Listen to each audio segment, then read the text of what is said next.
stuff.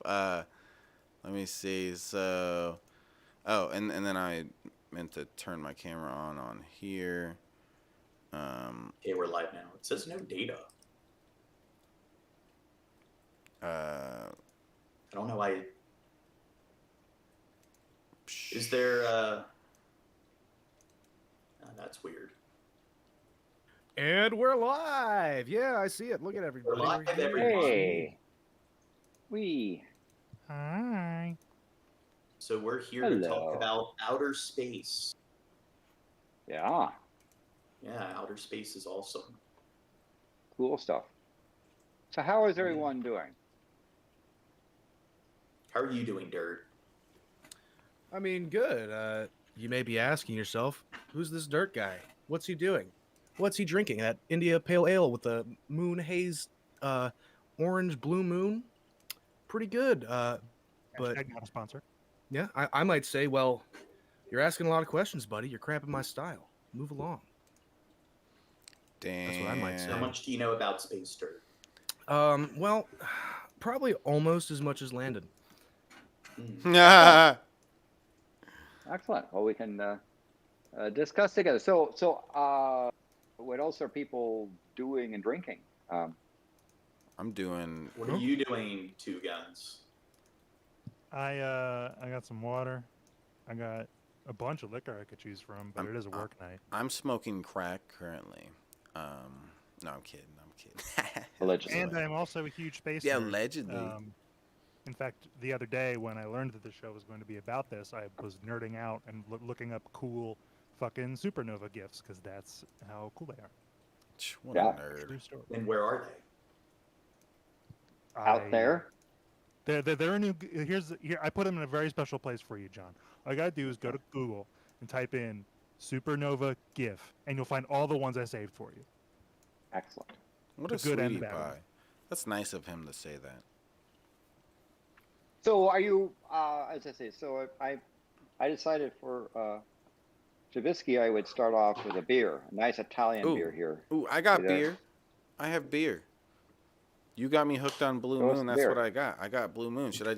Yeah. Should I get it the blue? Yeah, What's a good way to get alcohol into like a space colony? So if we had. Oh, geez, John, we're not there yet, buddy.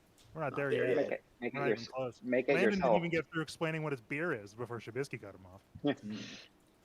Yeah, so it's a nice Italian light beer. There we go. Imported, of course. It's basically a barley malt and Italian maize and hops beer, or a nice light beer. So I'm give it a try. I then will switch over to a Henry Hard's hard vanilla cream. That'll be for later. Ooh, that sounds fucking wonderful. Shabisky went AWOL. That sounds like a pleasure on the taste buds. Vanilla cream, is that like kind of like a soda type beverage, or The soda was, but it's also yeah. Either one is fermented, so there's a special brand up here that's. I've never had like an Italian beer, so I wonder how that hits the tongue different. It's beer. I mean, it's barley water. It's a light beer. It's my style is more. I like either the really light, crisp German beers or the really heavy dark beers. I like the two extremes. Now, I know But Blue Moon is not bad. I mean, as Shabisky drinks. You got a decent collection of lava lands in your background. Yeah, those are some of the original. They just started, so you can see this guy just erupted, and these guys are in the process of erupting. So they'll evolve over the thing. But some of the original Silicon Graphics lava and lava light lamps. So they're historic and folkloric.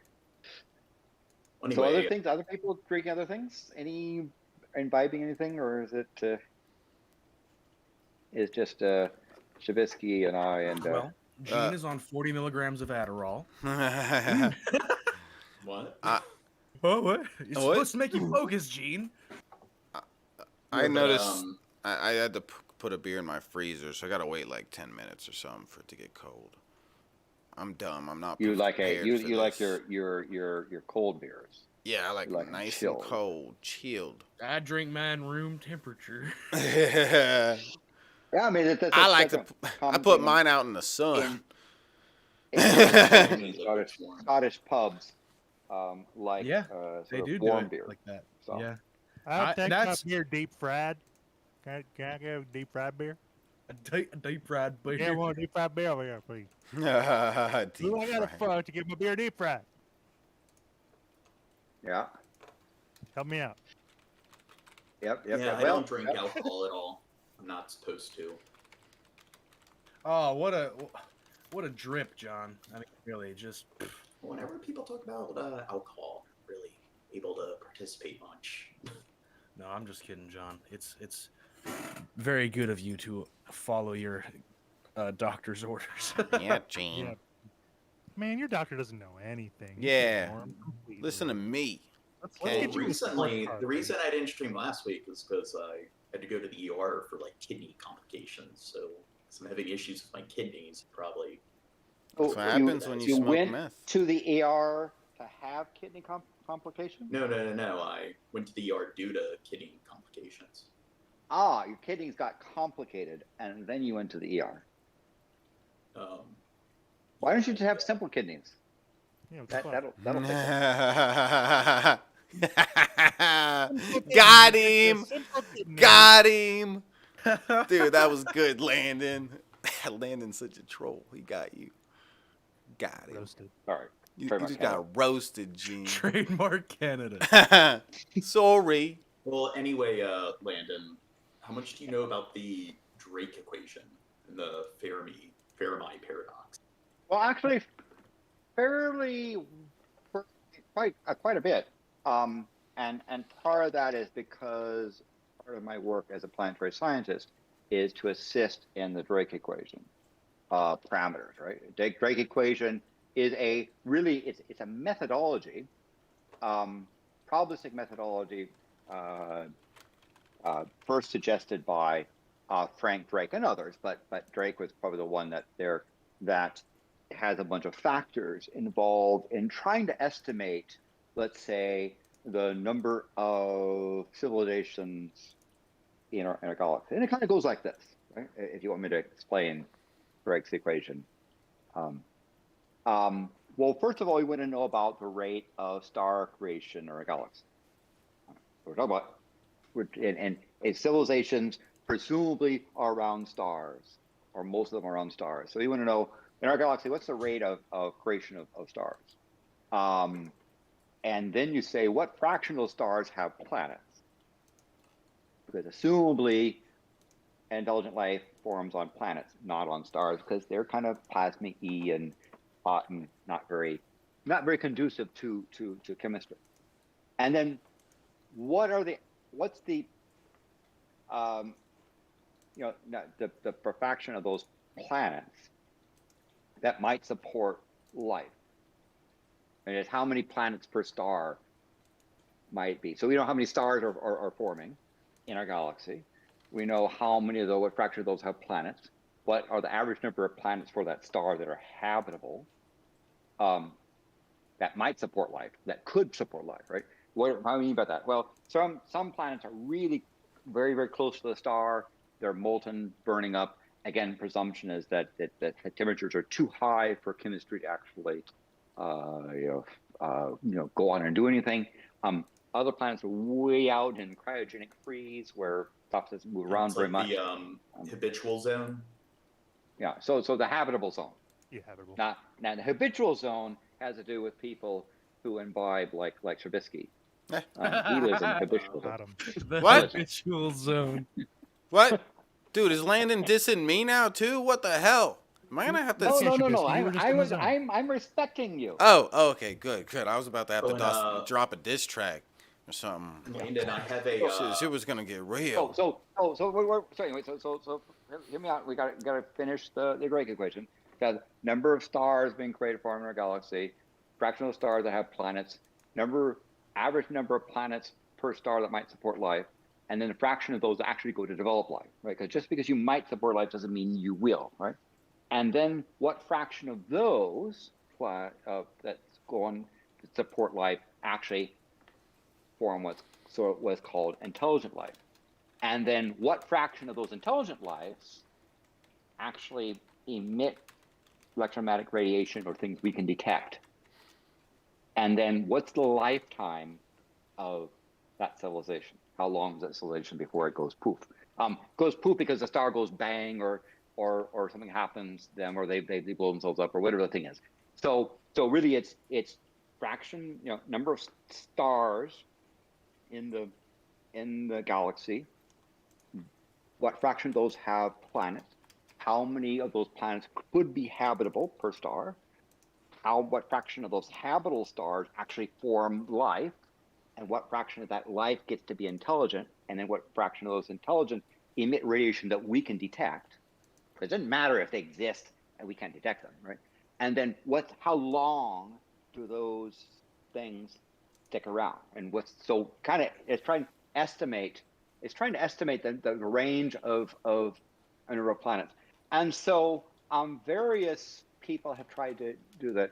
My work has to do with improving, for example, in Drake's equation, F sub p, which is a fraction of those stars that have planets.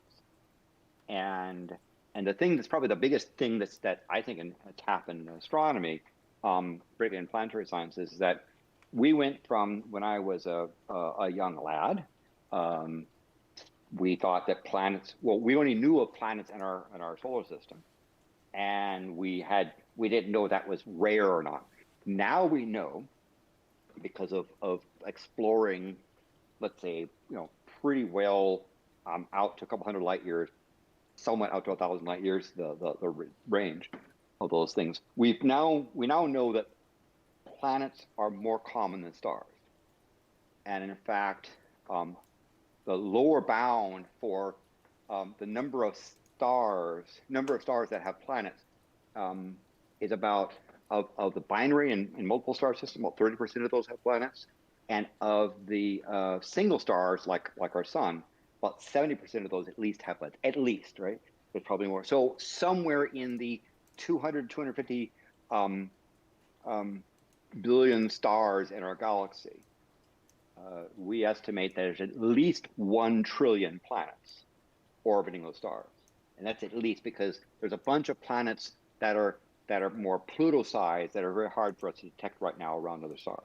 So we can see some of the bigger ones. And so we know that there's also rogue planets that have been ejected from there that are traveling. But for planets that have a chance of doing something interesting, chemistry and habitable zones and doing stuff, the population of planets in our galaxy is at least 1 trillion, probably more. And that's the exciting thing, that planets are not rare, but actually quite common, and they come in a wide variety. So if you look at the fraction of those stars that have planets, it's probably in the 80% range. Fraction of those that might support life, that have a habitable zone, is probably, of that 80%, maybe 10% or so have planets that are kind of nice, kind of not too cold, not too hot. But now the question is, are they just big giant gas bags like Jupiter, or do they have rocky surfaces where they can do something interesting? Is a star a nice stable star like our sun, or is it cranky and explodey and blasted with radiation? And does the planet itself have a magnetosphere, a magnetic field, to try to shield it from the stuff? Because you want to be near a star, but you want to have all the radiation keep sterilizing your planet, like what's happening on Mars, where the surface of Mars now is pretty well sterilized by the sun.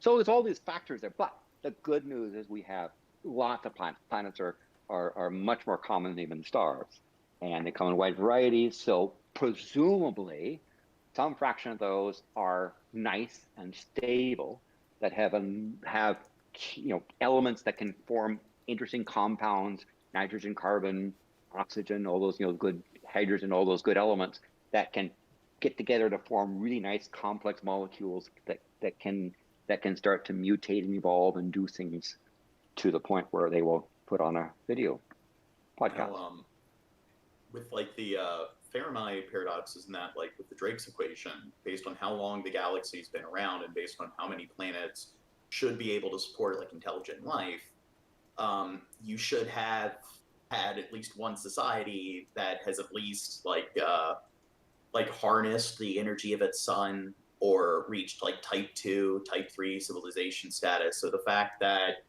we haven't really come across any life is kind of discerning to an extent. So they have like the great filter theories. So like, is there something preventing or making life evolving to the point where it becomes a more complex society? So let's tell people out. Wait. We're talking about what is the Fermi. So first of all, Fermi paradox is named after a great physicist named Enrico Fermi, and he was a great person, great scientist, because he knew how to ask questions. I mean, one of his true greatnesses is the ability to ask the right question to the right person at the right time. And one of the things when they were talking about trying to way back when, guesstimate the number of planets maybe in the universe and debating whether planets are common or rare. Again, we didn't have the information we have now. The notion was, well, we have these radio telescopes and other things listening there, and we've not detected any intelligent civilizations ever outside of Earth or probes we sent from Earth. And so he basically said, well, if his question was, and again, it was a question, not a statement. Well, where is everybody, right? If the numbers are such that there's lots of civilization out there, where is everyone? Why don't we see evidence of or hear these civilizations going? And he was asking a question not because he said I don't think there are any.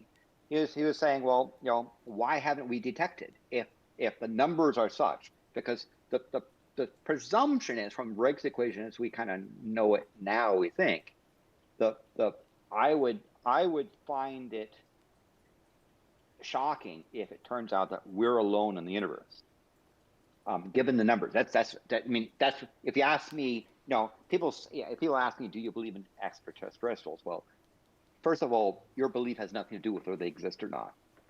But the data suggests that it would be implausible for us to be the only ones around.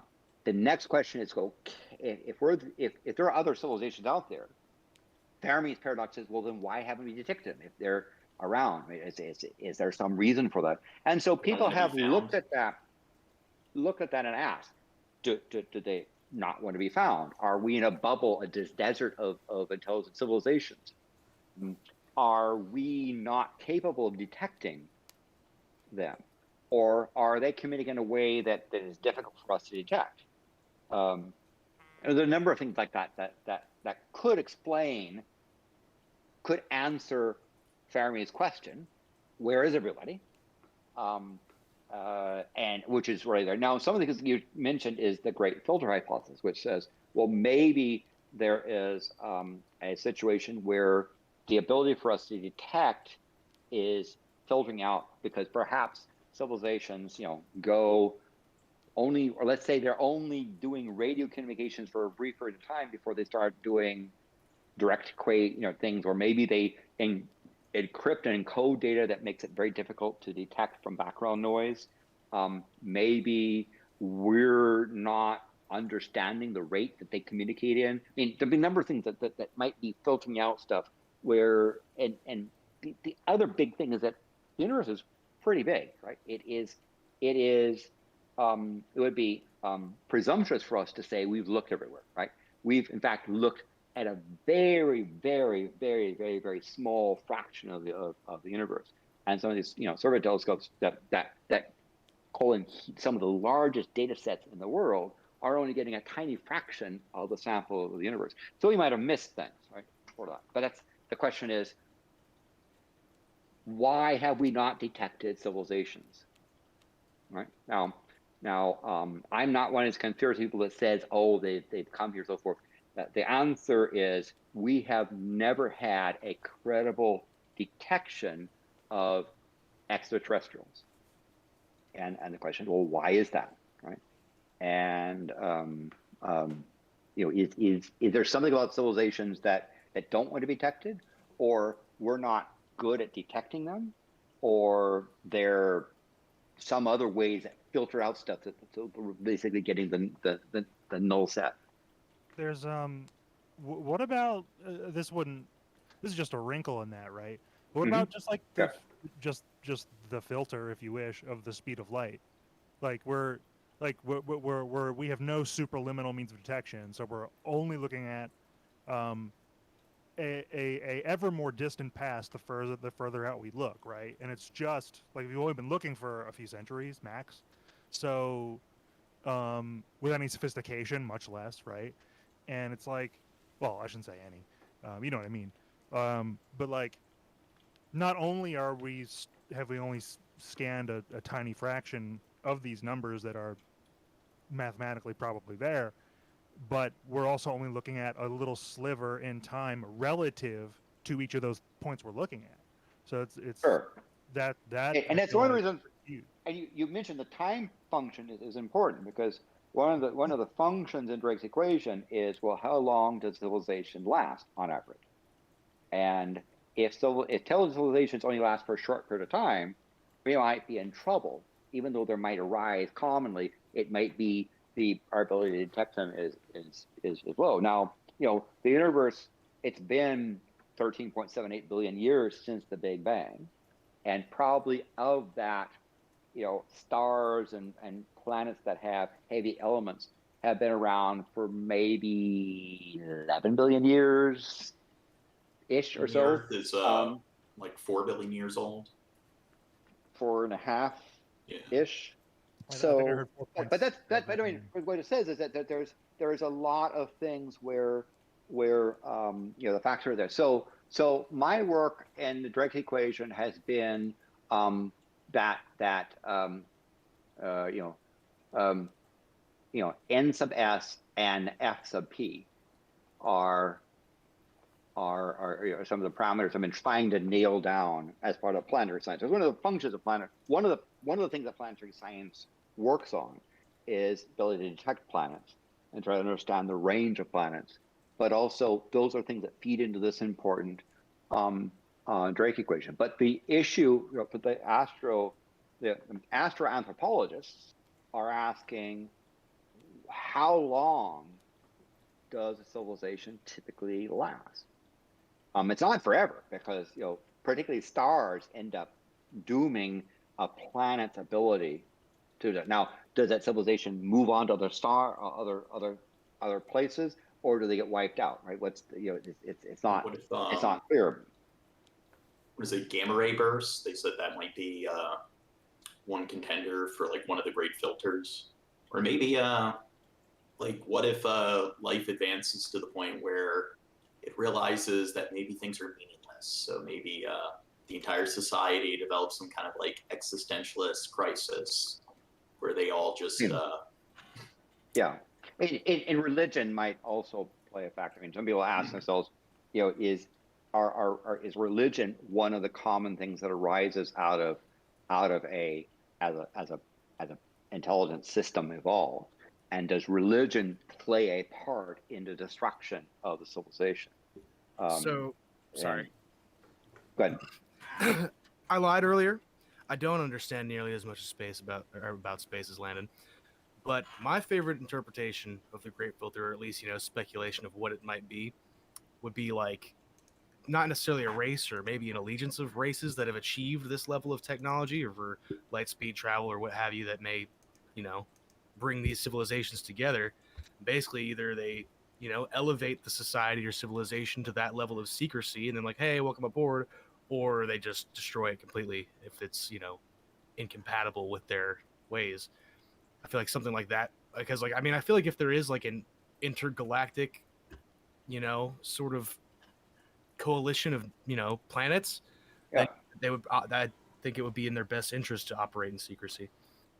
No, but I mean, we don't know in that sense, and it could be for civilizations that are in a denser star region. Their ability to operate in secret is limited, right? That they may be close enough. Because again, think about sort of the evolutionary path you have to go through. You have to have the right star system that has, heavy materials where you can form planets. You need some you need some sort of molecules that reproduce imperfectly to have some sort of evolution. You need to then develop some sort of single cell or basic life functions that then turn around and build complex life functions.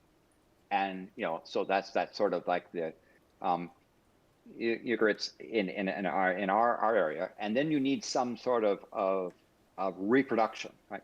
Sexual reproduction of those complex things, because again, that's going to start to do selection and offspring and genetics to get this sort of multicellular life. So you go from simple to complex cellular to sexual reproduction to complex cellular life, but then you get to the point where you have animals that begin to use tools that then select, evolve to get some intelligence, and then you get some sort of you get to the point where that civilization might actually start to develop advanced forms of communication as well as exploring their area, and could even have, for example, start colonizing other places. Right now, we're not a civilization that the colonies are out in space. We haven't achieved that yet, and it's a question whether or not we will achieve it. Is an interesting thing. I mean, but it also like it took 4 mass extinctions before we even got to the point where we had like Homo sapiens that had that level of cognition. But the good news is that mass extinctions don't necessarily, at least on Earth, terminate life, right? That Earth had life for a long period of time and had numbers of mass extinctions, but mass extinction wasn't total.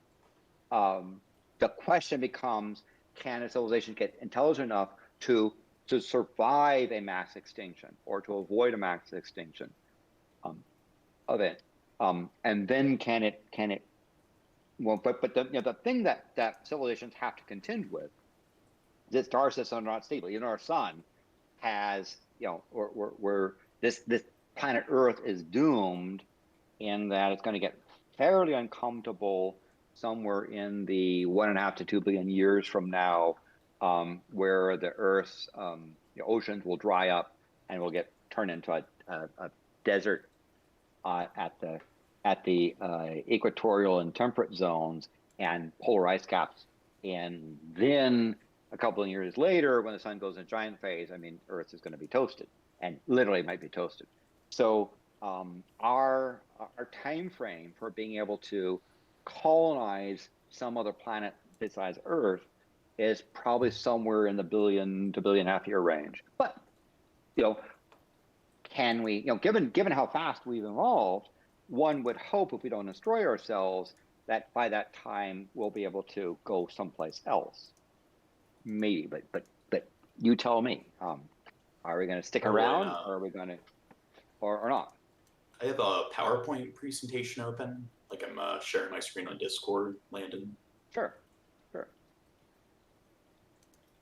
I'll watch it. And what is it? It's the Kardashev scale, Type 1, Type 2, and Type 3 civilizations. Kardashev, yes. Yeah, so is it Type 2 would be like a Dyson sphere? What's that?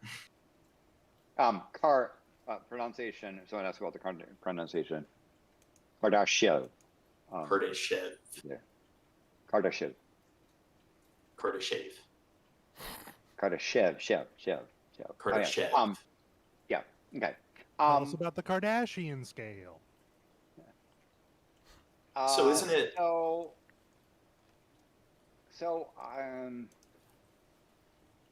mean, one of the things that's been argued about that thing is that civilizations need energy or harness energy in order to do more energetic things. Although they could also be just more efficient and don't need to resort to essentially capturing, all the life of a, most of the energy from a star. Here on Earth, where we have a roughly, get about 1 kilowatt per square meter from the sun, we do a lot of stuff. I mean, that the whole Earth's biosphere has been feeding off essentially the sun, delivering about a kilowatt per square meter, and we do pretty well. We're not in a situation where we're going to run out of solar-based energy here on the Earth for quite some time. In fact, part of our problem is that we've made the atmosphere energetic, and we're getting some bad conditions as a result of getting more energetic atmosphere.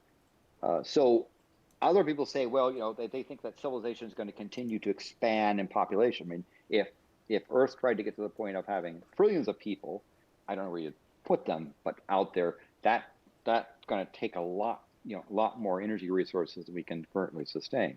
So I don't know that necessarily to say that civilizations go on to become extremely advanced and require enormous amounts of energy to the point where they're trapping a reasonable fraction of the energy from the star.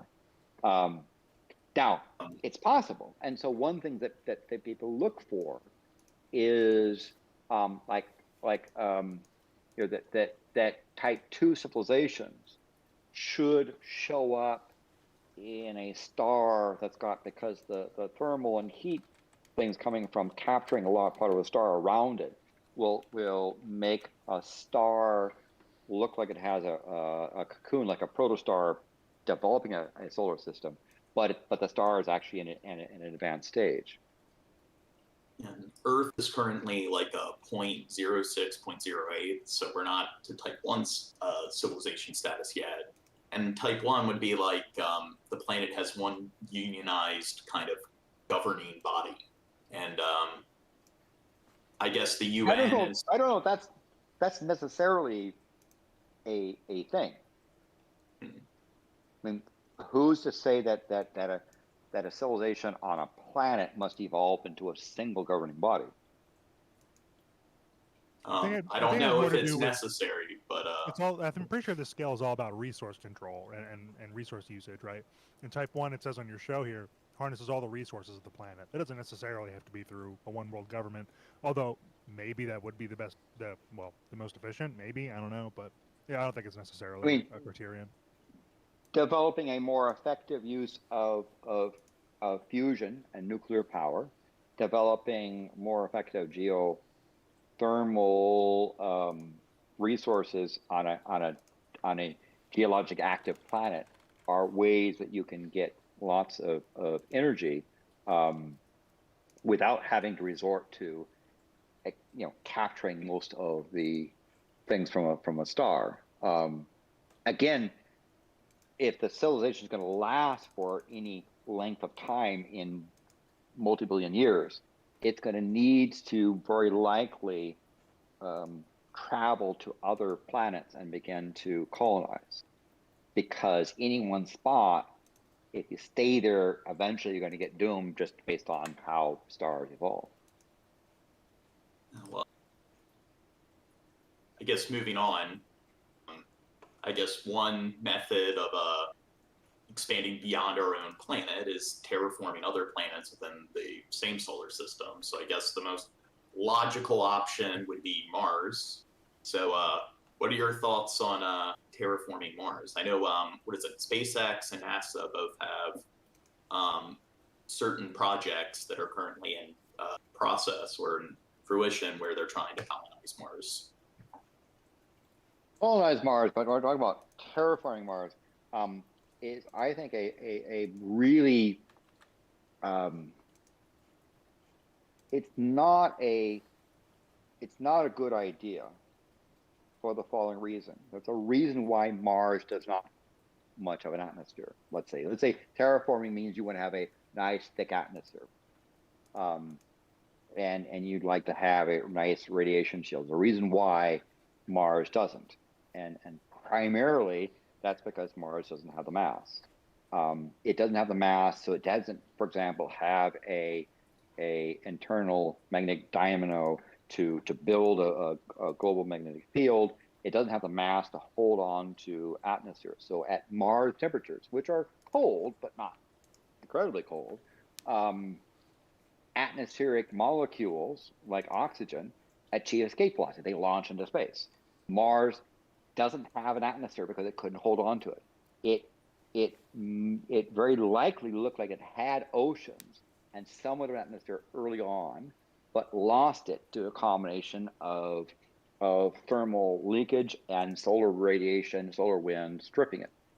So if you somehow magically transported and generated a bunch of atmosphere around Mars, that would be a fairly temporary fix that would leak away, and you'd be spending lots of energy trying to continuously generate an atmosphere on Mars.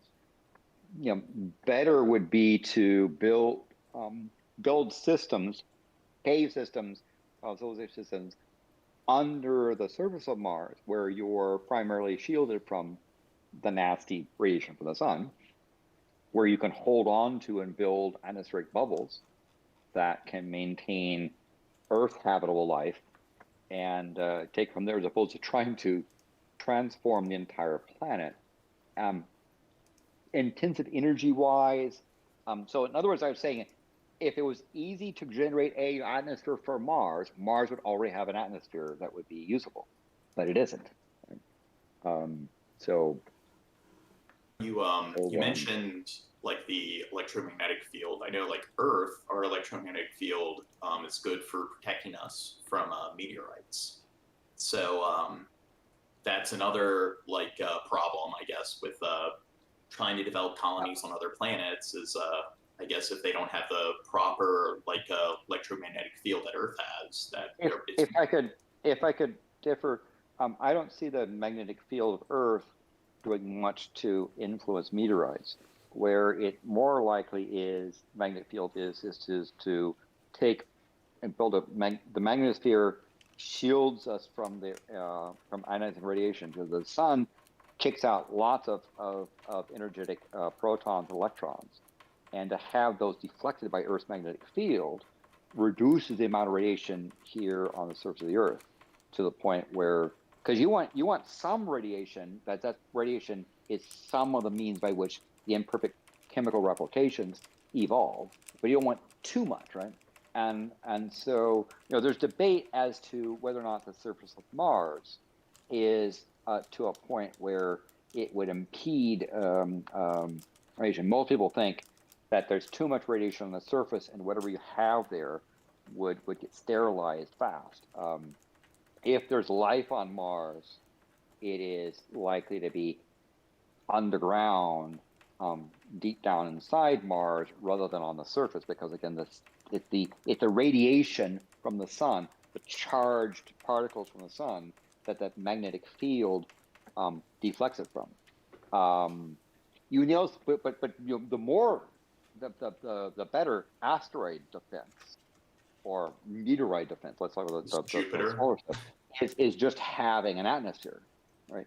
The fact that we have an atmosphere that's down there and a lot of the stuff gets vaporized coming in, except for the big stuff, is a much better thing. But the issue about having boulder-sized to mountain-sized rocks hit you on occasion is not going to go and reset the biosphere.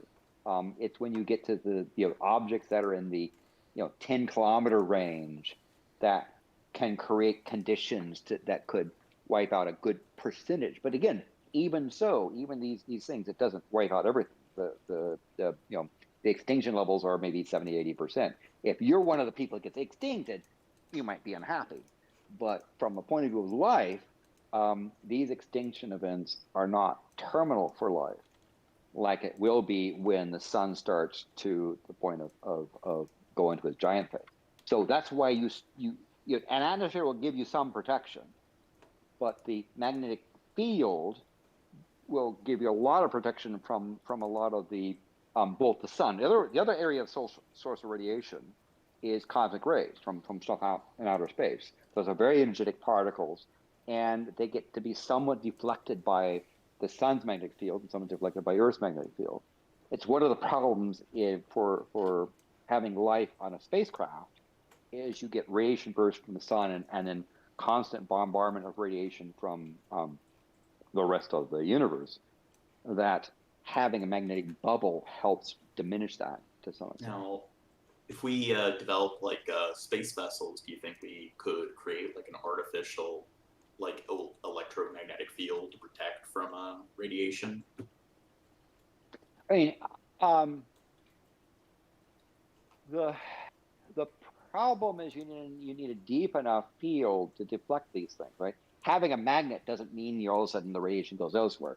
You need to be able to have a big enough field that deflects these things and to try to reduce the amount of ionizing radiation you get. That's an energy intensive thing that's there. We're finding even that having just a block shield has some issues, because very high energetic cosmic rays will strike that inertial mass and create a cascade of particles, shrapnel coming through. So what we're learning, at least from radiation, is that there is sort of ideal time in the sun's solar cycle to do travel, and to do travel only for like a couple of years, it turns out that when the sun's solar cycle is at its high activity, it has lots of sunspots, it has a fairly evolved magnetic field. Even though you're having lots of small bursts, the sun does a better job of protecting us, or shielding us from the higher energy cosmic rays that are coming from deeper out in space. And as long as your mission doesn't last for many years, let's say a couple of years, leaving Earth for Mars maybe a year or two after solar maximum, where it's on the way down, but still is substantial enough, and your mission only lasts for maybe 2 years or so, 2 or 3 years. That's probably the ideal time to minimize the radiation that the effects you're going to get. And we get on Mars, going down underground as well is going to help you minimize your radiation exposure. Now, if you're trying to travel a very, very long distance, you have other problems. And so, those are things that we're currently trying to work on, or maybe ways to solve those things, but not immediately apparent how to do that. Now, what about the moon? I guess not terraforming, but I guess just settling it to any extent. It's even worse. I mean, if Mars can't hold an atmosphere, the moon certainly can't, right? The moon is much lighter than Mars, and it doesn't have an ability to hold on to an atmosphere, right? But this terraforming stuff, I think, is naive in terms of what it takes. I guess it's fun science fiction. And generally, the thing is, if it was easy to create an atmosphere on a planet, the planet would probably already have an atmosphere, or would have retained its atmosphere. Right? The only thing only some situation where it might be the planet never got one, but it could hold one, and you put poof, and you get some atmosphere. But you got to be careful, because you want to have an atmosphere like Venus, where you get too much, right? I think terraforming is probably there's probably more pressing problems than trying to create an atmosphere where it doesn't have one. It's very much science fiction compared to some of the other stuff on the horizon, I think. I agree. Mm-hmm. Now, one of the things I have later in the presentation is like genetic engineering and cybernetics. So what if you could genetically engineer humans to the point where they can survive on these different types of atmospheres, or so they'd be more suitable for these different atmospheres? So if it's like lower or greater gravity, you could engineer or genetically engineer a person where they'd be able to adapt or live efficiently in that kind of atmosphere or that kind of environment. In humans, one of the main functions of the cardiovascular system, pulmonary cardiovascular system, is delivering oxygen to cells, because that's one of the things that cells need to do on a very continual basis. Now, certainly things like bone loss and managing in greater or lesser gravitational fields is something that we have a handle on, but you still, with human physiology, need to have a level of oxygen that gets delivered to the cells in some way. And so, and a place that doesn't have an atmosphere or doesn't have much oxygen in its atmosphere is there. So terraforming might work if you have an atmosphere, but it's not the type of atmosphere you like. But the question might be, well, why doesn't it? Right? In the case of Venus, something that we have a couple of missions now to go and send probes to Venus to better understand why Venus is the way it is. And one of the things we want to be able to get a better idea about its surface is understand, is it still geologically active? What might the history have been?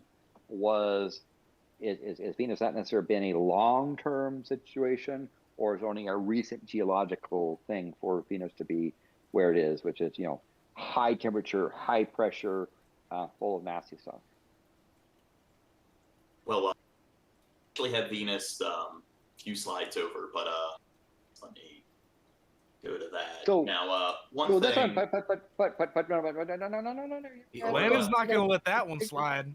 He said, "Go back." Come on. No. So one of the things, one of the places, that I would, I think that it probably has one of the higher chances of having non-Earth-based life in our solar system is Europa, a moon around Jupiter. And Europa has a nice magnetic field. It's got a rock interior, and it's got a region around the rock interior that has maintained a magnetic field. It has extreme tidal situations based upon the Laplace resonance of Europa, Io Europa, and Ganymede. And so it's got these great flexing of tides that keep it basically it's being pushed in and pulled out every 168 hours. Its surface moves up and down about 500 meters because it has extreme tides. It's basically it remains. It has a liquid ocean primarily because of its of the tidal actions around Jupiter. It's not to the point where Io, the inner of the large moons, has got it to be molten, but it's the point where at least can melt water, and it appears that Europa has about 6 to 7 times the volume of water on Europa than it does on Earth, even though Europa is about the size of the moon. It doesn't have an atmosphere on the surface particularly much. I mean, it's got a micro thin atmosphere, but of the two models, the one they're showing there of a liquid ocean under an ice covering is something where there is a case where you have a ocean which is potentially habitable in if you're an ocean dwelling critter. It is one of the smoothest objects that we have ever found in the universe, and that smoothness is partly from the fact that it's got, we will presume, a thin ice sheet around a liquid ocean. Anything that hits it penetrates the ice, ice refreezes, and it's all okay. So it's got a really good set of minerals inside, because we can see the cracks between the ice blocks when it breaks open and the material comes up and freezes. It's got sort of this brown sort of goop in there. So it's not pure water. It's got a bunch of chemical stuff in there.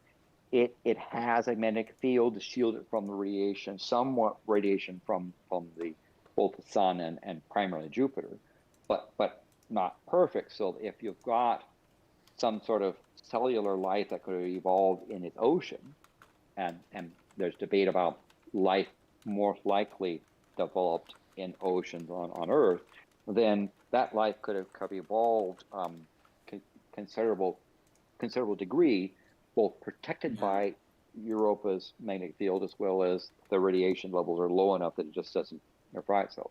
So there are missions. There's a combined NASA European missions to go first orbiting Europa, and then another mission to land on the surface, another mission then to eventually drill through underneath and see what's below. Yeah, Yeah, I what actually the, sorry to interrupt, but I'm really interested in this stuff, like especially Europa. Um, and I didn't know this either. Apparently, in 2015, they had designed some kind of like eel-shaped robot they were gonna send out there to look for life. But aside, like hearing this stuff, because I mean, this isn't stuff that I understood about Europa. But that you're right, like considering that it's protected by a layer of ice and it's just a planet of water. Yeah, like if there is life on that planet, there is a good chance it could be a good deal along its evolutionary timeline. And I've already I really enjoy thinking about like the crazy alien creatures that might exist on that. So yeah, I that's know So Neil one of deGrasse the war. Tyson on Star Talk Radio mentioned that there could be life as complex as like something like squids or I guess similar life forms. I don't know how plausible that is, but I know a lot of people have claimed that that is Well, somewhat feasible. just imagine. Well, what would be insane to imagine if it was at a similar or at a further along a life's evolutionary timeline than Earth. Like And Merfolk. well, beyond that, like what if there was? I mean, at that point, if it's just a murky depth of water that's this ecosystem, I mean, God, it would probably be some hardy creatures that evolve in that environment.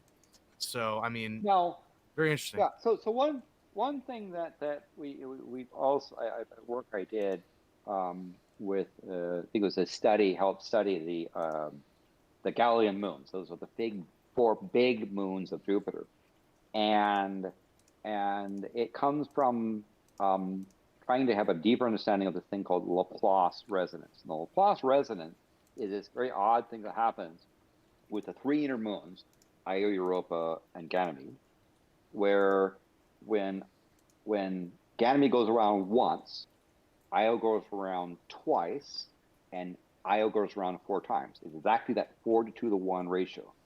And in fact, this thing was seen with telescopes, and Newtonian mechanics of time wasn't good enough, and it was a guy named Pierre Laplace that bug fixed a bunch of things that Newton got wrong with his, and that he kind of didn't pretty figure out. And so his Principia Mathematica, Laplace explained how and why these planets are in this resonance. Now that resonance is important. It's also a really odd thing because you never see the three moons on the same side of Jupiter. When two moons are at the same line from Jupiter, the third moon is at a 90-degree front or back, always, right? It's this. So not only is it this 4:2 to 1 ratio, but there's also a very specific phase. So that explains why the tides are so intense. Sorry. So that's one of the reasons why the orbits around Jupiter are not circular; they're elliptical. The tides are there because of the elliptical orbits, and elliptical orbits because when the two moons are on the same side as Jupiter, they kind of tug each other out of round, and so Io every 84 hours goes around 4 times, where Europa is twice, and so there's 2 spots where the two line up, and so they amplify each other and keep it going out of round. This Laplace resonance has got these things, and so Ganymede as well it has tidal flexures, and presumably it's also possible to have life on it as well. It's more rocky, slushy, whereas Europa's got a greater water presence. Nevertheless, the Laplace resonance is one of the reasons why you say that they have this tidal heating. It's also why Io has all those volcanoes going off. Right? It's most of the energy, most of the thermal energy we see coming from Io is coming from its tidal flexing. Right? There's also a giant current coming from Jupiter pouring through Io. Over 100 trillion amperes of current. Why? Because Io has got this conductor's got sulfur and silicon, that sort of thing. You got this conductor moving through a very strong magnetic field that's around Jupiter, because Jupiter's got all kinds of crazy stuff of metallic hydrogen and superfluids and so forth. It's got this giant magnetic field, and you got this conductor spinning around inside a magnetic field, stirring it. Develop this huge current going through Jupiter and through Io, right? And Io's volcanoes add ions that travel in that magnetic field and slam into Jupiter. We can see sort of the aurora spots on Jupiter coming from this thing. So so Io has over 93,000 gigawatts of thermal power just from its tidal flexing, right? Europa less so, otherwise it'd be molten, and Ganymede less so. So the Laplace resonance is a major function why those moons around Jupiter are not cryogenically frozen. However, this is something we discovered, that Laplace resonance isn't permanent. Using work of modern instruments plus using photographs taken by the pairs observing back in the late 1800s, like 1893, we're able to establish like a 117-year baseline of exactly where those moons were, because we had some really fantastic astrophotos pinpointing. And the thing we discovered is that Laplace resonance is breaking. It's not permanent. Io is heading towards Jupiter, and Europa and Ganymede are moving away from Jupiter even faster. And that sometime in the guesstimate somewhere between 10 million and 100 million years from now, that Laplace resonance will break up, and they will lose their tug of wars against each other, and the orbits will become circular. The tidal actions will go way down. The volcanoes of Io will go silent. Europa will freeze over hard, and Ganymede will go into. So we know from Europa's standpoint, it's that the period of time for its ocean is limited. Now, what we don't know, because it's you get to be some very, very subtle effects to try to determine how fast it's going to go and what happens towards the end. We know it's going to break, but the question is when. The other thing is we don't have a really good idea backwards. Is it the case that we just happen to be observing this, roughly 4 billion year run? The Gallian planets are probably the dwarf planets are probably somewhere in the 4.5 billion year range or so. Has it been that they've had this nice Laplace resonance for all that time, and we just happen to be catching it at the very end? Or is it the case that these Laplace resonance breaks up, they circularize, and then it reacquires, right? Because the question is, once the Laplace resonance breaks, the 421 breaks, is that the end of it, or does it drift back into a case where it gets reacquired resonance? The Callisto, the last of the Bug-Man moons, is no longer in a resonance, like 9.3. Io goes around about 9.37 times for its thing. It might have been at one time a 9.421 resonance, and that's the first moon that's broken away. But we don't know when it breaks. Does it stay that forever? So could Io have been in the case where it gets an ocean for some period of time, 100 million years or so, and then freezes and thaws, freezes and thaws? If it's the case that Io has been going in and out of these freeze-thaw periods, it's still possible that it could have life evolving. Life could go dormant, like some of the extremophiles here on Earth. But it may be much harder for that life to become very complex if Io goes through these freeze-thaw periods. So the new work has been going and trying to understand the orbits much better. One of the reasons why we want to first send a probe to orbit Europa is to map the thing, right? And to set lasers down there and zap spots to see what comes up and material. But the other thing is to try to get a much better notion of what is Europa doing right now, to get an idea about what it might have done in the past and where it might go in the future. So this is one of those complications for Europa that may say, if it's just towards the end of its warm period, it's like, well, too bad for Europas. But if it's a freeze-thaw thing, then we might see a very different evolutionary path. Sorry to complicate this stuff, but that's an important slide there. So yeah, much more than these silly Mars things. But didn't they, there was a satellite, I think they crashed into Jupiter's surface because it was heading towards Europa, and they didn't want there to be bacteria that was contaminating. Well, space missions have a limited lifespan. If nothing else, for the budget, some money to keep going, right?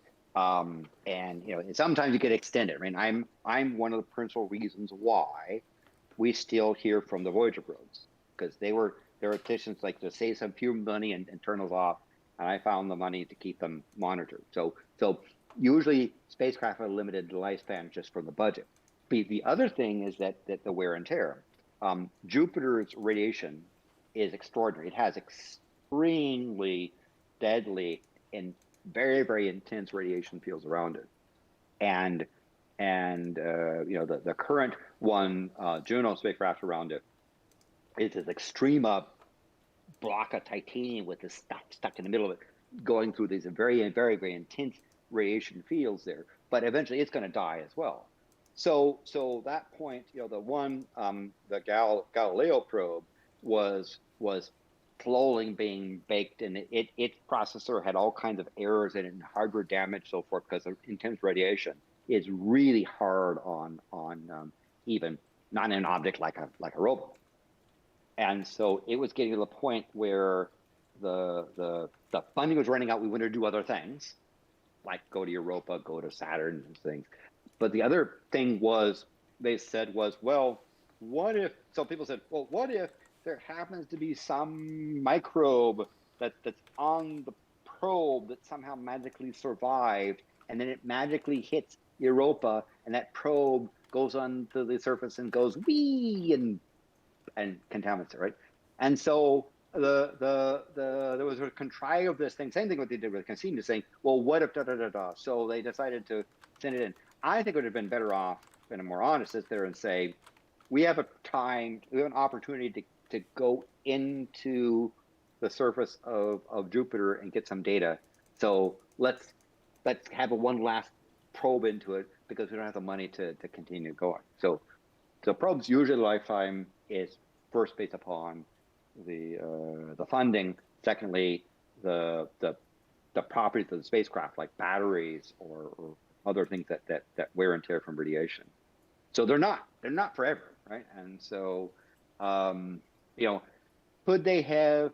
Well, if they had left Galileo alone, it probably would have continued to decay to the point where it wasn't able to communicate anymore, and have been this dead object sitting around there. So you could argue, while we can still control it, send it into Jupiter, get some data out of it, and say goodbye. Same that happened with Cassini. Now I gotta interject. I really gotta use the restroom. So Shabisky, hold down the fort. Dude, what a puss, dude. What? I've been having issues with my kidneys. Dude, I haven't pissed in 10 hours, okay? You should be able to do it too, alright? Yeah, I'm the one drinking. Shabisky is not pissy. He's not pissy at all. He holds his fluids. I'm gonna go full screen now since he's gone. I'm full screen. You guys can't see it. I can make it where you can see it though.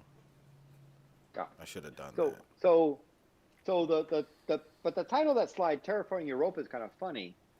I think Europa's already has potential to be habitable. And so terraforming is like, well, what, right? In the case of Mars, the thing is, build your colony under the surface of Mars. In the case of Europa, build an ocean-based colony, like under, just like saying terraforming the ocean, right? Well, you just build an ocean colony under there and live with it, as opposed to having the audacity of saying we're going to change a planet to something we think is better.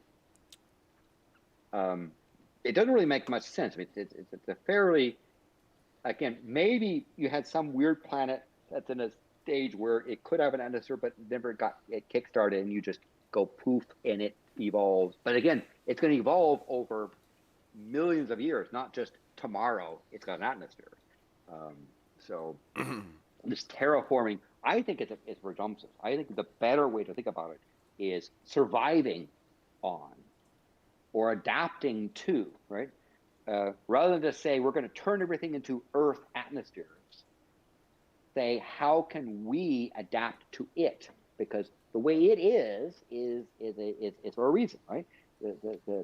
That Jupiter's the way it is for a reason. Mars the way it is, Europa the way it is, and so I think it's our job to adapt to it rather than somehow transform it to something that we think it is better. But that's my opinion. I agree. Sorry, go ahead, Drew. No, you first, TwoGuns. You haven't No, spoken me up for a while. first. No, you. Okay. All right, thanks. All right, fuck you, Drew. Oh, here comes Gene. Now neither of us get a word in. Fucking damn it. Oh, No, great. Come back. You assholes. I forgot what I was going to say. All right, me first. Go ahead. So, I kind of agree with what Landon said. Like, well, what's the point if it's already habitable? And that's why, like, when a lot of people are like, oh, put domes on Mars, put domes on the moon. Like, why don't we put domes on Antarctica? Why don't we put domes in a desert somewhere? There is, I mean, Eco in dome. fact, Why don't we put domes on the we ocean we floor? did a dome. I mean, the Animus has got phase 2 with a dome. The problem is the domes stick into the ice, and you need to basically have a structure above the ice so the current Animus and Scott base is above the ice on stilts, and that's a better way to doing it than a dome. But the issue with Mars is the ultraviolet radiation and other high energy radiation that hits Mars because it doesn't have much magnetic field. And answer to that is we'll get a layer of rock between you and the surface, and that also will allow you to pressurize some tunnels on to make Mars. it nice and comfortable. The mole men of Mars. Sure. and by the way, a lot of the water on Mars is in permafrost underneath the ground, right? That even though the most of the surface is dry except for maybe the polar caps, that we see from ground penetrating radar that there's permafrost ice from the pole down to like 40 degrees of latitude above the equator, right? It's got deep ice stuff underneath. So if you're wanting to tap into ice or find permafrost ice, going up a little bit in the latitudes and drilling underneath and then using whales that drill down and pull up ice is probably a better solution than trying to do magic stuff with the atmosphere. Now I know.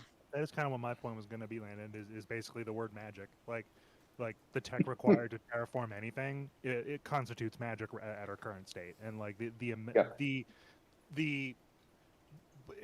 would take so much more complete control of our resources beyond Earth, not just on Mars but around it, to make it happen. That like we would already. I mean, we would not only would we be doing it, and not only is Mars maybe likely the first candidate for that if and when we get there, but like. When we hit that point, it'll be a totally different Earth by then, Sure, but even doing that, practicing building a base on the moon and having a permanent station on the moon and working under the ground and so forth would be a good practice spot. But again, I think it's better to try to survive in the atmosphere, in the environment, rather than to try to turn the environment into there. So whoever this is that has this terraforming thing, there, so for example, Titan. Largest moon, largest moon of Saturn, got this really thick atmosphere, but the problem is it's cryogenically frozen, right? It is where it's so cold, the ice are like rocks, and you've got methane and other things like nasty stuff in there.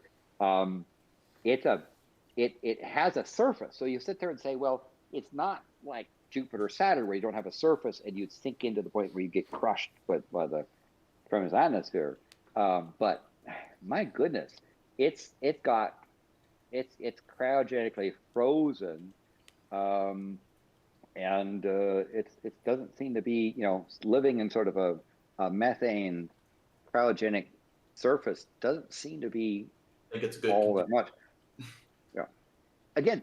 Terraforming, you could say we could terraform the South Pole at the expense of the Earth, right? There's a lot of consequences that come from, quote, making it more pleasant to create other problems elsewhere. So the other problem is the notion that the entire planet can become nice and comfortable. right? If you wanted to sit there and say, well, South Pole's kind of nasty situation right now of being so cold and high altitude and the ozone hole, so forth, let's go and fix that. Well, fix that at the expense of like much of the civilization that's near the ocean, right? And then the sea levels rise. So this notion of you could terraform it and the entire place gets to be comfortable, better off trying to survive on the resources and environment that's there than try to take those environments and have a name notion that you could, on a global scale, make it nice and comfortable. I guess when I made the slides, I should have said terraforming and or colonizing instead of just terraforming. Yeah, colonizing would be a better thing up there. Yeah. So I'm sorry, I didn't mean to impugn you. I didn't know that you were the ones that made the slides. So yeah. But yeah, Titan's got a thing where it'd be the challenge is to stay warm. We know what's the temperature around Europa? Well, we know that underneath the surface to the thermal stuff, it's the point where you have liquid water. But on the surface, it's much colder than Antarctica. But underneath the surface, because of the thermal stuff, you've got liquid water. So you have at least a temperature to the point where it's pleasant in the deep ocean. Now you got pressures and other things. There's other problems that are there. It's similarly, we've got stuff in the oceans, but living near the bottom of the Mariana Trench has its problems too. So and living in a deep ocean might be a problem. I know this is ridiculous. That's why I wanted to discuss it. Like people are discussing creating mirrors in order to deflect the sunlight in order to cool the environment of Venus, and then I guess over the span of hundreds of years, using what are they called again? Like these celestial slings in order to throw the like the CO2 once it turns to ice out of the atmosphere into space in order to make it more like habitable. But yeah. Well, by the way, that's not Venus shape. That someone's taken the Venus thing and kind of the dot of Venus and elongated it, so it's not egg shaped. It's not perfectly round, but it's not that eggy. The other thing is that okay, let's say you're trying to get rid of the carbon dioxide and you're throwing it out into space. Well, where do you think that stuff goes? Right? It's still got Venus's orbit around the sun, and so that material would, if you didn't fling it far enough, it would start just orbiting Venus and come back. If it got to a point of escape velocity around Venus, then you go orbiting around the sun, and Venus runs into it, or other things runs into it. So because the Venus's atmosphere, the atmosphere is actually a real amount of mass. It's a non-trivial amount of mass in Venus's atmosphere, and to move that much mass out of Venus and away from Venus, and hopefully not to Earth or other places like that, is a non-trivial thing. For what purpose? Furthermore, if you're trying to colonize something other than Earth, other than the thrill of doing it, going into the sun is probably the wrong direction, because the sun, when it goes into its giant phase, when its core starts to lose, it starts to have a minimum amount of hydrogen in its core to do the fusion process, it's going to have a case where the sun will begin to contract, temperatures will rise, and helium will start to fuse, which will then cause the sun supernova. To expand out. No, not supernova. It'll expand to its giant phase, and Venus will definitely go inside the sun's atmosphere will expand to the point where it'll consume Venus, and it will get to it's got to be about near Earth's. The sun will expand to the point where it'll get almost to Earth's orbit, or potentially even consume Earth. So going to Venus is the wrong direction. If you want to try to survive a long period of time, you want to go out from the sun. Now, The problem is that giant phase. You could say, well, wouldn't Mars be better? Yes and no, but that giant phase lasts for a particular time, and then the sun contracts into a white dwarf. And now you have a problem is you don't have enough coming from the sun, and you're going to have this losing proposition of a cooling sun and not getting enough solar radiation. So you're better off in that the billion somewhere in you probably want to be within the next billion years. Figure out how to go to a planet around another star that's hopefully not even farther along in its evolution. It's more stable, and going to Venus is probably the wrong direction. So that's going into the fire, not away from it. So pretty sure we need to. I mean, like once we're at the point of, I feel like Mars is a worthy exercise when we get to it, but yes, when we start talking about billions of years, like the sun is entering other phases, we need to have already packed up and left and found another star. Yes. Because of everything you just said, and like even like the our sun's not big enough to supernova, but unless a black hole picks it up or something, but it has to shed those outer layers as it's becoming a white dwarf. And where's that shit going? But into the path of all the planet's orbits. And then, I'm pretty sure, correct me if I'm wrong, Landon, I'm pretty sure the reduction in solar mass means that all the outer stuff is probably going to leave the solar system. Yeah, I mean, that most likely when, sun will enter into its, when it runs out of hydrogen in its core, approximately 5 billion years from now, it'll go through its giant phase. It'll shed its some mass and make one of those nice planetary nebulas. The resulting white dwarf from our sun, will only be about maybe a half to 2/3 of the mass. It'll shed a lot of the mass. The sun will definitely engulf both Mercury and Venus, and probably Earth in its size. And it'll spend somewhere on the order about 120 million years in this phase before then kind of contracting. It doesn't have enough mass to contract and start to do the next phase.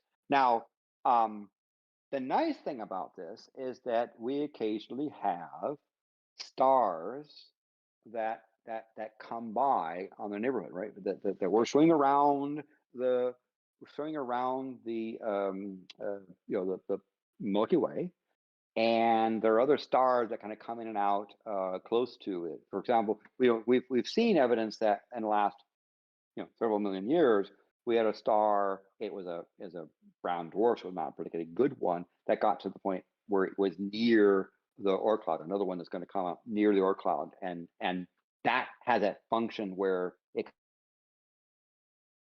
Oh, Landon froze. Landon, come back. Oh no. Are you there, Landon?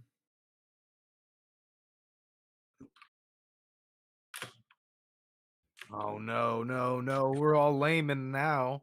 Shit. Jesus. Hi. Oh, hello. Hey. Hi. There we go. The brains are back. Hi. All right. So we didn't know how to do a show without the brains here.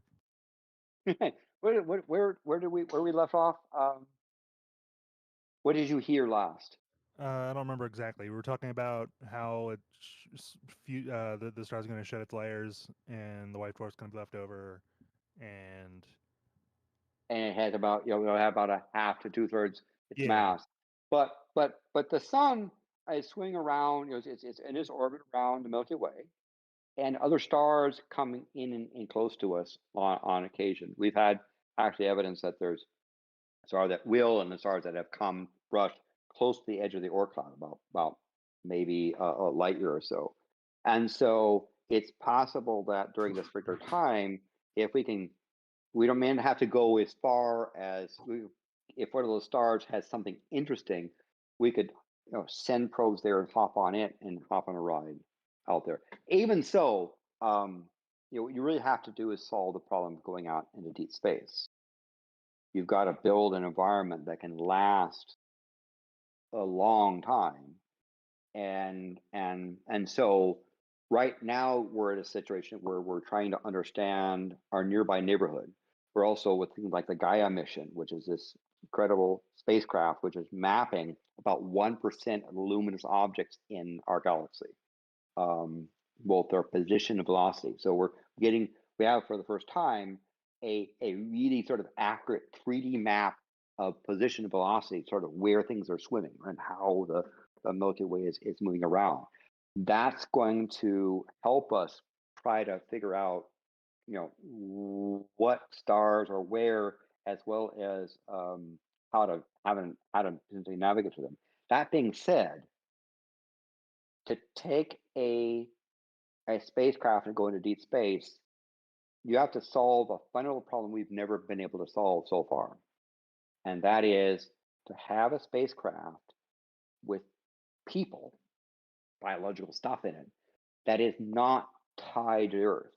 Every time we've sent humans into space, it has been near Earth and limited, and basically tethered to Earth effectively. Even though Apollo astronauts that went to the moon went there with barely enough water, food, and fuel to last a couple of days and come back before they exhausted their supply. We've not built a spacecraft that's independent of Earth. Even like the International Space Station, right? We have to keep every couple of months send water, air, and food up there and take in waste down, right? Because if you didn't have those resupply missions, the International Space Station would become inhabitable. So one of the keys is to build an ecosystem that's self-sustaining on a spacecraft, and that's something we haven't done. I would suggest that one of the better ways to go to Mars is not a super Apollo mission with a giant amount of air and fuel so forth to survive that thing, but to try to build a system where you could survive for a couple of months, where it can be regenerative. You've got an ecosystem that can sustain itself for a number of months. If you're going to go to the nearby stars, you better be in a situation where you can have that spacecraft last for many years. What if we do achieve that, like a self-sustained ecosystem? What if you could just have like a colony or like a settlement within the spacecraft itself, not even a satellite, just exploring space in and of itself is the settlement. And now there's a question where you're talking about us. So let's say we have a spacecraft that can keep itself going. The next problem you have is energy systems, right? It's one thing to have a spacecraft that's nice, one Earth sun distance away from sun, and use an iron warm sun to keep yourself going. But if you want to get out there, you've got to now have an energy source that keeps that spacecraft going. Because if you don't have, the way that biosystem here on Earth survive is that 1 kilowatt per square meter coming from the sun, for half the day on average. If you're going out to deep space, you no longer can have solar panels, right? It's when you get to the point of places like orbits of the asteroid belt, let alone beyond Jupiter and beyond, your solar panels have to be so large it's become impractical. You can kind of do it on Mars, but once you get well beyond 2 or 3 IU, the sun gets too weak. So you need to have a power source. So even if you have a biosystem that's going to be self-sustaining, you'd have to have a power source, because that you need some energy to keep the biosystem going. So presumably, even our nuclear batteries have limited lifespan. The nuclear radioisotopes, you have a bunch of radioactive material that has a half-life that eventually decays. So those wonderful Voyager probes that are way out there in interstellar space right now, the batteries, the radioactive decay, the radioactive material is decaying, and it's getting less and less and less. And our calculations are that sometime in the next 5 years, we'll get the unfortunate message that the battery got too low and Voyager's gone. And that'll happen to Voyager 1, Voyager 2, very likely within the next 5 years-ish or so, unless they come up with other tricks. And even if extended, it might be 6, 7, but it's a limited time. So that's a case. The Voyager probes are doing pretty well for their system right now. In fact, I'm looking at the one of the things I monitor here. What is your mission status right now? Let's look at it. Right now, Voyager 1 is 154 AU. That's in miles, 14.3 billion miles. And Voyager 2's at 127 AU, about in miles, about 11.9 billion miles. And from there, from Earth. And they've been running now for 44 years, 14 days. The other one is 44 years, 30 days. Probably, I would guess that by the time they get to their 50th year, those nuclear batteries will be so low that they might not even be able to function and communicate anymore.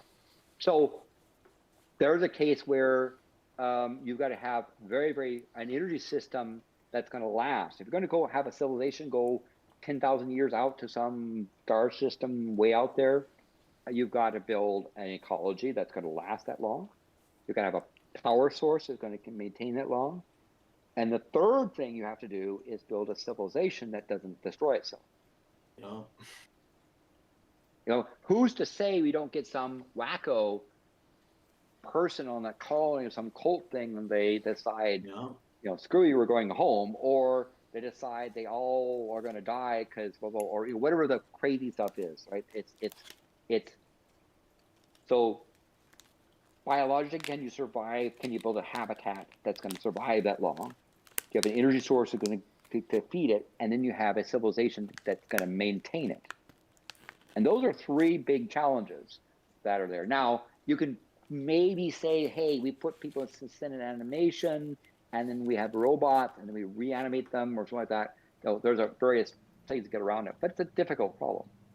And what if we take the first generation born on the vessel and we indoctrinate them where they don't know about Earth, and we create a religion where they got to keep the voyage going? And do you work for Vault Tech? What? And are you evil? That way, all of them, they don't even know about Earth. They think that like reality is just built around this starship. So they think that, okay, we need to keep going because our place of origin is in this system, like thousands of miles away, and then they gotta find home, and home is nothing. The endless voyage, and that's the surprise, man. That's what the priests will know. The voyage is home. We were home all along. God, John, let's make that sci-fi. I think these are things we should try. Right, it would be kind of a shame if we had the capability to envision the thing, but we don't try to colonize. I think it's something that this civilization should do, but it's hard. I consent to send my clone to the This Ark. is not some Elon Musk galactic hyperloop crap. We have to solve real problems rather than play a marketing game, and it is tough. It's very tough to get to the moon. It's really hard to get to Mars. I think with my lifetime we'll achieve reaching Mars. The question is, do we have the will and the capability of sending colonies out that might land some other place and colonize a new spot? And this is kind of a good thing about if there's other intelligent civilizations, going back to the Drake equation, if there are other intelligent civilizations out there, what is the chance that civilization will be able to colonize some other spot and get there and continue to replicate? I don't know. Again, I'm not saying this isn't doable. I'm saying this is hard, and there are very clever people working on some of these problems. What if you create a vessel that can like transition from being a satellite, and maybe like once it comes to a particular planet or moon, it can act as a satellite in order to, I guess, sustain itself for a certain amount of time and collect energy, and then it's able to actually like voyage off like outside of like I guess some gravitational lock. if let's presume that relativity is correct, and that the speed of light is a really big barrier you're not going to even get close to. That means that the nearby stars you might want to go to that have energy sources are at distances that are thousands of years, hundreds of years, away, type of thing. Yeah, Proxa is in then Proxima. Well, the nearest star besides our sun is Proxima Centauri, the round dwarf, red dwarf, and Alpha Centauri. But there are other ones within. They're your habitable planets that are within 25 light years or so, that are there that potentially are interesting sources to go to. And so you might have a situation where you would need to have on our current technologies, you would need to have a spacecraft, space colony that can survive for thousands of years, an ecosystem that's self-sustaining. Energy source is going to power you for thousands of years before you arrive to another star to get more stuff. And you've got to have a civilization mode where you either keep the people on the spacecraft from overpopulating or destroying themselves or dying off from some bug thing or whatever the thing is. It's a hard problem, but I think it's something that the civilization should do. It could be a shame if we hung around here for a while and then the sun went float and we're gone, right? Even before then, even before the 5 billion year thing when the core starts to run out of hydrogen, the sun is going to be expanding a bit, and somewhere in the 1.5 billion year range or so to 2 billion year range, the intensity of the sun plus the loss of hydrogen. Earth right now is leaking hydrogen. Hydrogen escapes. Right? Earth doesn't have enough gravity to hold on hydrogen. Otherwise, we'd be sort of these mini Jupiter type thing. So we're losing hydrogen, and one of the ways that we're losing hydrogen is through lightning. Lightning breaks apart water molecules. Hydrogen goes up, oxygen stays down, and we lose water, right? So slowly over time, Earth is leaking the hydrogen and losing water. And at some point as well, the temperatures are rising from the sun this is not the global warming, what I call climate forcing problem. This is a longer term trend for Earth. And so we probably have somewhere in the order of 1 billion years to figure out how to get off of this planet and colonize someplace else. Now, given what we've done in the last 25 years, I think there's a chance that we don't destroy ourselves through crazy wackos, with crazy wacko cults and those things like that. If we're able to hold on to that, we have a good chance of surviving. And these are problems that are difficult but not impossible to solve. Particularly if we pick problems that are practical and we go the right direction, not into Venus, but we head out and find some sun.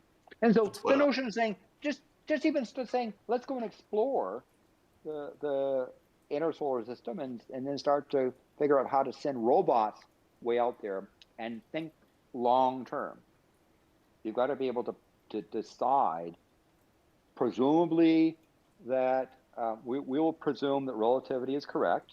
We'll presume that our best notions of things like wormholes, things like that, are not doable, not practical.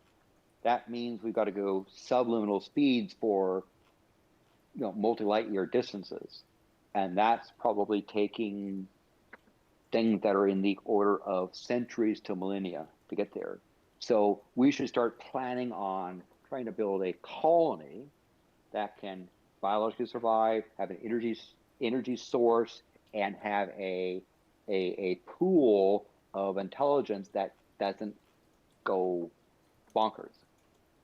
No, and doesn't get a super bug and doesn't convert dark matter and dark energy into a fuel source. Well, we don't even know what that stuff is, let alone there to convert it. Yeah. So, That's all stuff that doesn't interact with anything we know how to cultivate and control currently. So it's like space fuel, magic fuel. Yeah. So these are problems to work on. Now, I'm not going to say they're impossible, because it probably was, in the in the 1800s, to think about being able to travel to other planets was just Jules Verne type craziness, right? So I'm not going to say it's impossible, but the time to start working on it is now. In order to take some combined cooperation to get there with people who do real stuff, not fake stuff. So, but I think it's worthy. It's a worthy thing to do.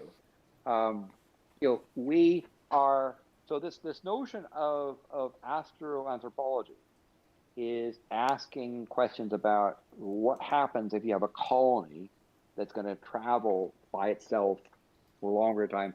What are some of the issues that come from there? And one of the best things they have done is they've taken a look at records for ships in, let's say, the 1800s, where you had a vessel with a collection of people that left port. They didn't have people going back and forth with canoes to keep resupplying. They had enough material, and they had a organizational structure inside the ship to maintain some consistency. Even then, a number of them ran into some very significant problems. Get scurvy. It was tough. But the people figured out how to do that. That age of ship voyage exploration, the golden age of that was in the 1800s, really has a lot of the ship's logs have a lot of stuff said for some of the good and some of the bad things. And you want to be sure your people running the show are not like a Captain Bligh crazy dude. You want a nice person. But on the other hand, you don't want to have, things like mutiny are a problem, apparently, for people. Some people have problems with authority. And imagine trying to get a civilization that doesn't have a revolution and maintains a consistency of purpose. A fascist totalitarian government is formed on the ship. Some dictator takes over thousands of years after it's been on its voyage, and then everyone forgets exactly what the purpose of the voyage is, and they forget about the origin, and a religion is created around this dictator that controls the ship. They get taken over by flat earthers and other crazy stuff and religious people. And they just say, well, we're all going to die and go to heaven, and it doesn't matter, right? They abandon their purpose. We've realized the true voyage is death. Fuck. What if you make an AI the government of the ship? So that's why some people say, well, maybe we can put people in spin animation. I'm not a physiologist to say whether that stuff is even rational or not. But that'd be one of the ways to handle the thing for a long voyage is to, put your biological stuff, quote, on ice and let robots manage it for the many thousands of years and reanimate them, if that's even possible. The question is, what's more likely? A governmental structure and a social structure that can last for a couple thousand years, or systemic animation and reanimation? That we haven't had a government last for multiple centuries, very much so. So it's difficult to say how would you build that kind of society, assuming you even had a biological system and an energy plant system that can sustain you. Big problems. Put people in some kind of a virtual reality where they don't even know that they don't even have a memory of like actual reality, and then it's programmed so once they've reached the destination, the virtual reality pods open up, and it's like, what the hell? Our entire reality was just part of this program. The Matrix and the Voyage combined. Yes, the Matrix Ascension.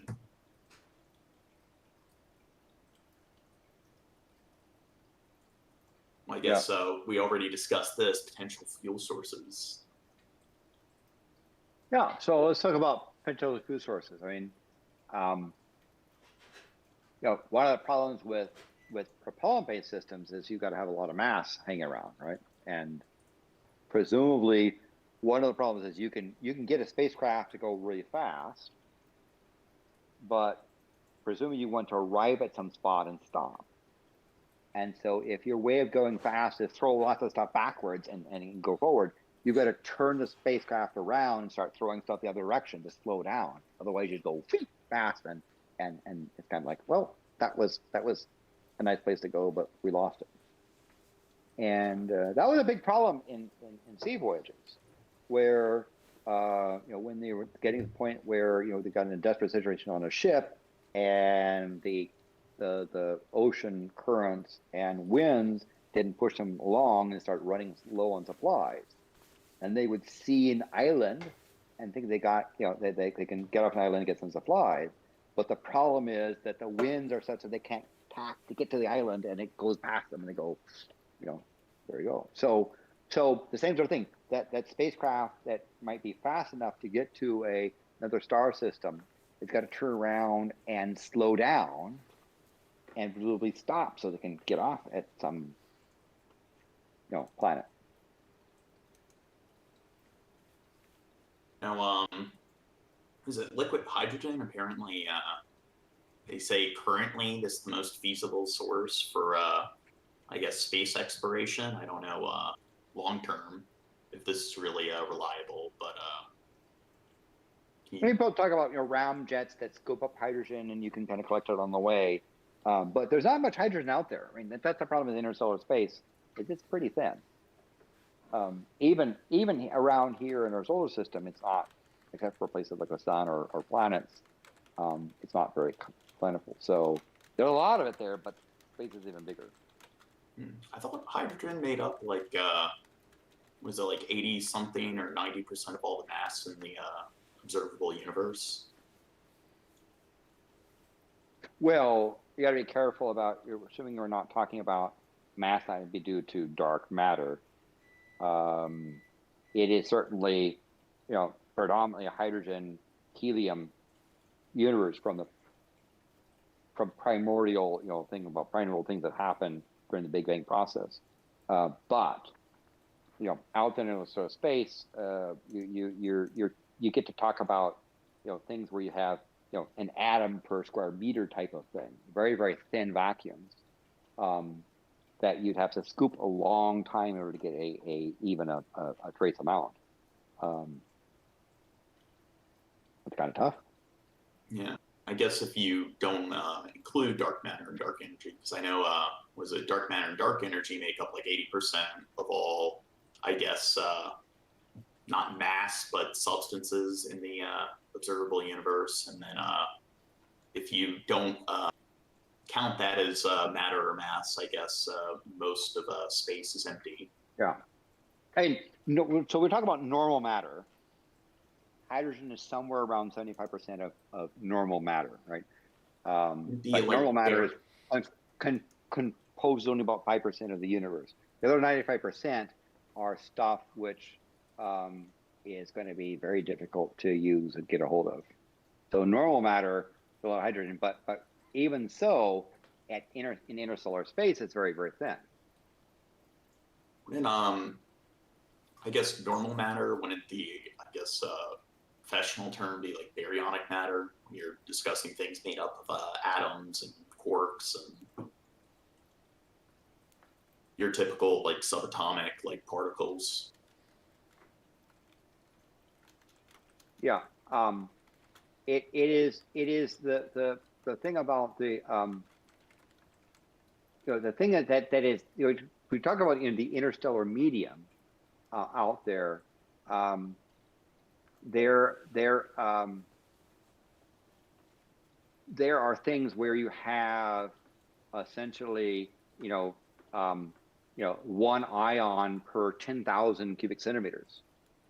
It becomes really thin out there, and in interstellar medium, hydrogen is about 70% and 28% helium, and about 1.5% heavier elements, typically, somewhere in that range, give or take 1% or so.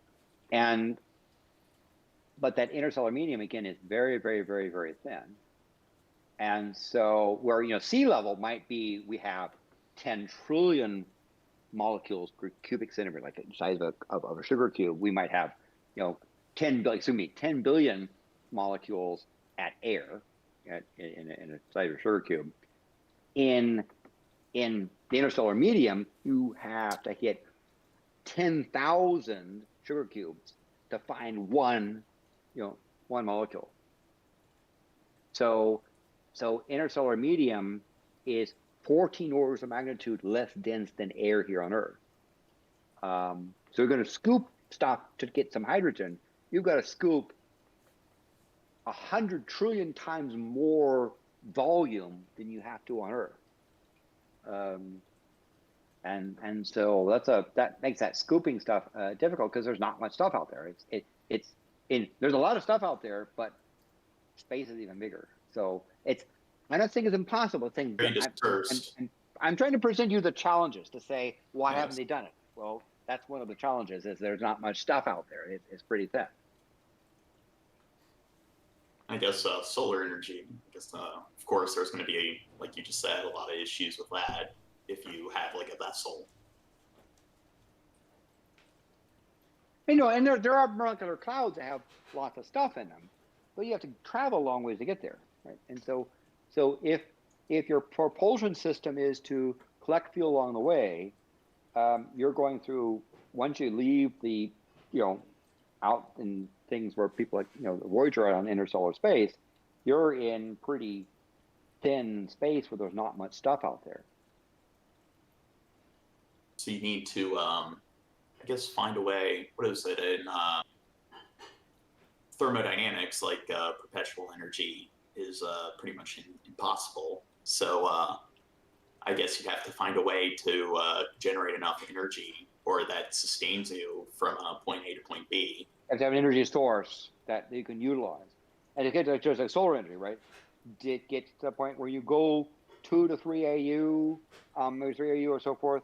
At 3 AU, you need 9 times the volume just to get some, 9 times the area to get some solar energy. By the time you get out to places like Jupiter, the sun's so thin that it doesn't work. You don't have enough collection material. It's not practical to have stuff. So if you're going to go out in interstellar space, imagine this. Imagine trying to build a solar detector, solar panels that work off starlight at night, and no moon, right? Imagine a moonless night with stars, and that's the kind of thing you have to work with. You got to have it means that collecting that light and turning that light into energy is very difficult because there's not much out there. It's very dark out there. Use like a combination of different sources or different methods of collecting energy. So like you use solar energy when you can. That's exactly what that brought to my mind. I was thinking like, well, you could use multiple sources to get to that point and like have like some kind of backup battery that slowly charges off whatever solar light absorbed from starlight, and then have a backup built up. Yes. So I wonder about that. Yeah, you use the solar energy. You've got to a point.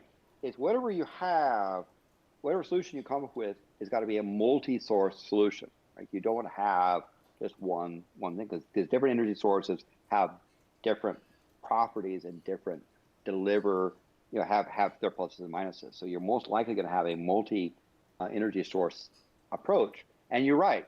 If you have something that you get near a star, you can use it for a while. But it's the going between islands of starlight is the issue. Much like going across the voyage on a ship, having enough water and food to go from port to port. I guess nuclear energy. And there's a thing where again, nuclear energy has some capabilities, but as well, there's a limited energy density. So, so even our best nuclear power plants have to be refueled every once in a while.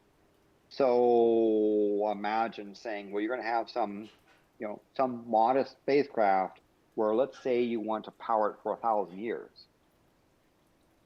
You're going to have a lot of nuclear fuel that's going to be capable of it. So you want to have something, like let's say uranium or thorium that has a long half-life that you could put into a reactor and react to get energy from it. And that might be a practical thing for that.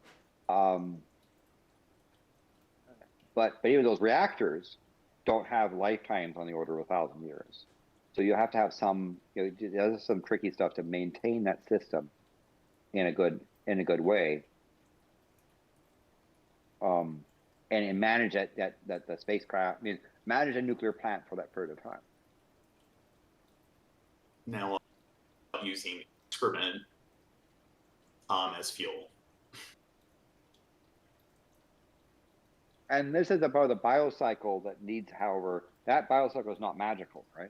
You've got it's going to take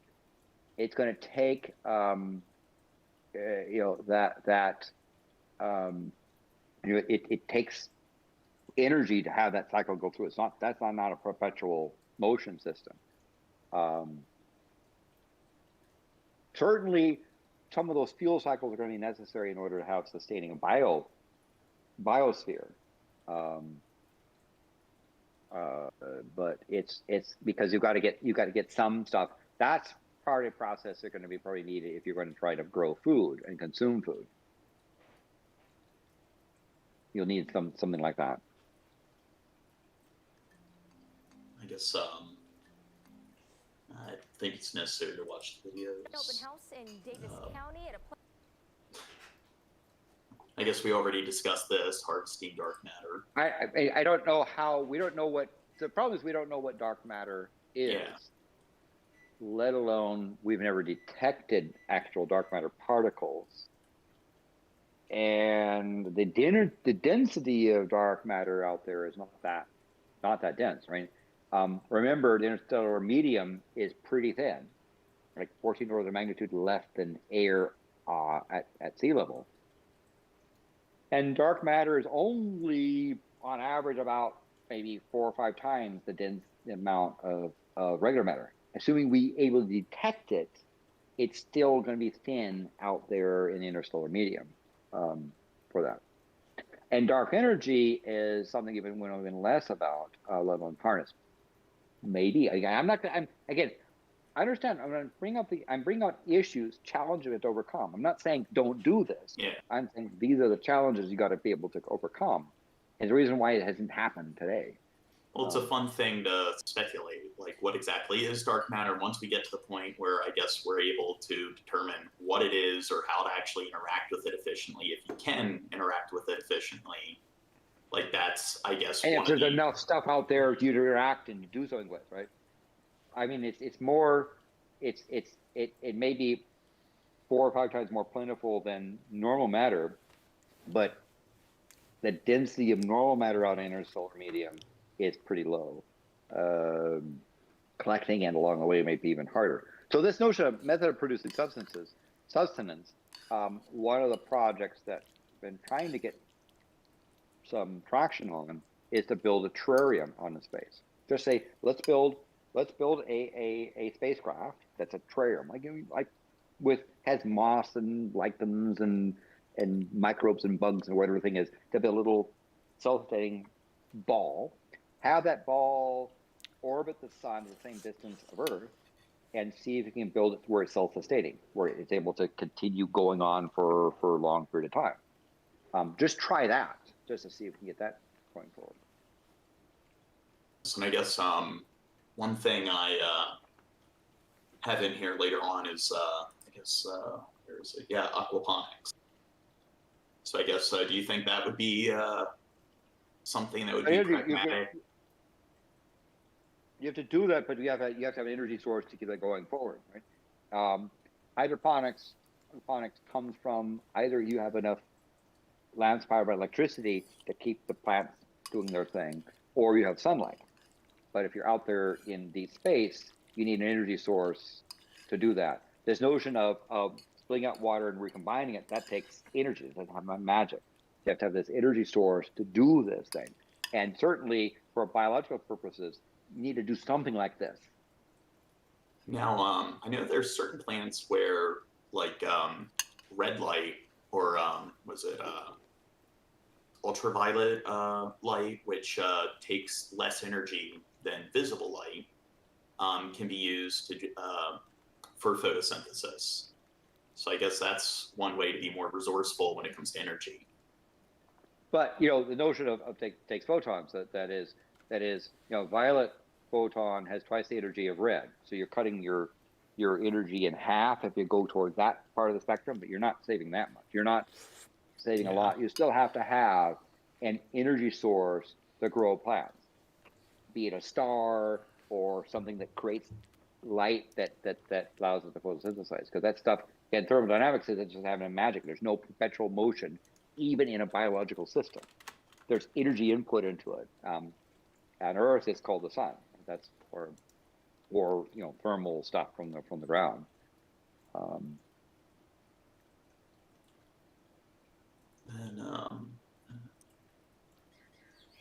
Guess you're providing us with enough information, so I think we really need to watch the videos. So this sort of farming, density stuff, food cycles are things that are there. Also, the thing that has to happen is you have to manage, you know, some of these biological inconveniences, like a plague showing up, a virus, a bug, that something evolves and starts consuming your plants. And you have to have the resources necessary to stop that and go forward. Those are challenges to handle. Yes. So, but again, these things are people are working on sort of these notions of how to build it. And again, the part of the earliest steps is to build a spacecraft with biological stuff, just say low-level lichen and mosses and stuff. Put it in a terrarium ball at Earth-Sun distance and just see if you can get something to run on its own, independent of Earth. Because you can't do that, going thousands of years out, away from the sun is impossible. So start with that. A colony on the moon would be a good place as well, because you can come back and forth and try to develop parameters. So if you're going to build a civilization underground, go to the moon and do it in the moon, because at least you can send supplies back and forth between and Earth if they run into problems, where you learn that practice before you go out to something like Mars. You know what? One idea that I just thought of is, like, if sending information, like just data, to other planets, to other solar systems. What if, like, if you could upload a human mind to a computer, so you essentially transform your consciousness into a computer program? What if you could just take that software and upload it, like the methods they use to send like radio signals and stuff out to places far and beyond? What if they could just do that, where once they get a droid or like a drone there, you could just use it as kind of a storage device in order to upload the person's consciousness? Yeah. There's some tough challenges there. Let's assume let's presume that this consciousness, you know, reassemble and you have a new mind over here. A couple of problems that we run into right now is relativity, right? Relativity says you're not going to transmit information. Even this buoy action at a distance, quantum mechanical stuff doesn't allow you to transmit information faster than the speed of light across medium. So the first thing you have is the information goes slow over interstellar distances. The second thing is the what's called data bleed, where you're sending pulses out, you're trying to send some information that's got some variation of a signal or a variation of a energy beam, where you're encoding stuff into there. As that thing travels, those bits start to spread out. Those messages start to to disperse. In addition, they're getting weaker and weaker, and they're having to contend with the constant hum and noise of interstellar space. So one of the reasons why we may not have detected civilization is that the signals become so muffled and so weak by the time you get to Earth that it's not intelligible. And it may be the same thing, right? Some of the earliest radio signals that started off over a century ago are reaching, we know, the planets, the middle of the stars that they'd be reaching at this time. But the question is, are those signals so weak that they may not detect it? Similar thing, if you're trying to send data at a good rate, you've got to be able to code it with error correction to avoid the stuff. And you have your bits and stuff that are bleeding together and becoming mush, and it's getting fainter and fainter and fainter. Even if you try to beam it in the point of a laser, right? When you send a laser beam towards the moon, like when I was measuring the distance between Earth and the moon using a laser bouncing off of the mirrors that were the Apollo mirrors, like Apollo 11 and Apollo 14 that had corner reflectors on the moon. When I sent it out of this 3-meter telescope, by the time it reached the moon, that beam had, even with a laser, had spread to a couple of kilometers wide. So even lasers diffuse there. They're not some magic dot that goes there. So if you're talking about trying to get that to the point where, so one of the problems, and one of the reasons why it took a 3-meter mirror, we had a 60,000 watt laser go blam out there to the moon, bounces off of that small corner reflector and return back. It took a 3-meter telescope with very specialized equipment to detect the blip coming back. And that's just Earth Moon. So going out to a civilization way, way out there, in addition to the speed of light limitation, the other thing is that the signal gets weak, and the signal starts to fade in, and you get, it starts to bleed and stuff to mush out. The final problem is that to get something there to reassemble it requires some sort of computer, some sort of assembly thingy out there, some sort of robot. So what you end up doing is having to send a laboratory, a reassembler thing, way out there. And then it'd have to be specialized so you would send a beam out and it would reassemble stuff. Probably the easier way to do that might be to say you send it with the data.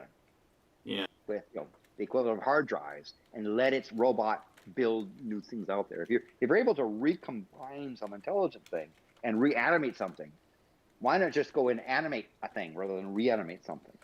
We take brains and put them in a jar, and then we just instead of put them in a capsule and just send them out in space, and have it set where it puts your consciousness into some kind of stasis, and then I guess you'll have a society where it's just a bunch of brains in some kind of capsule with, I guess, some kind of outer android.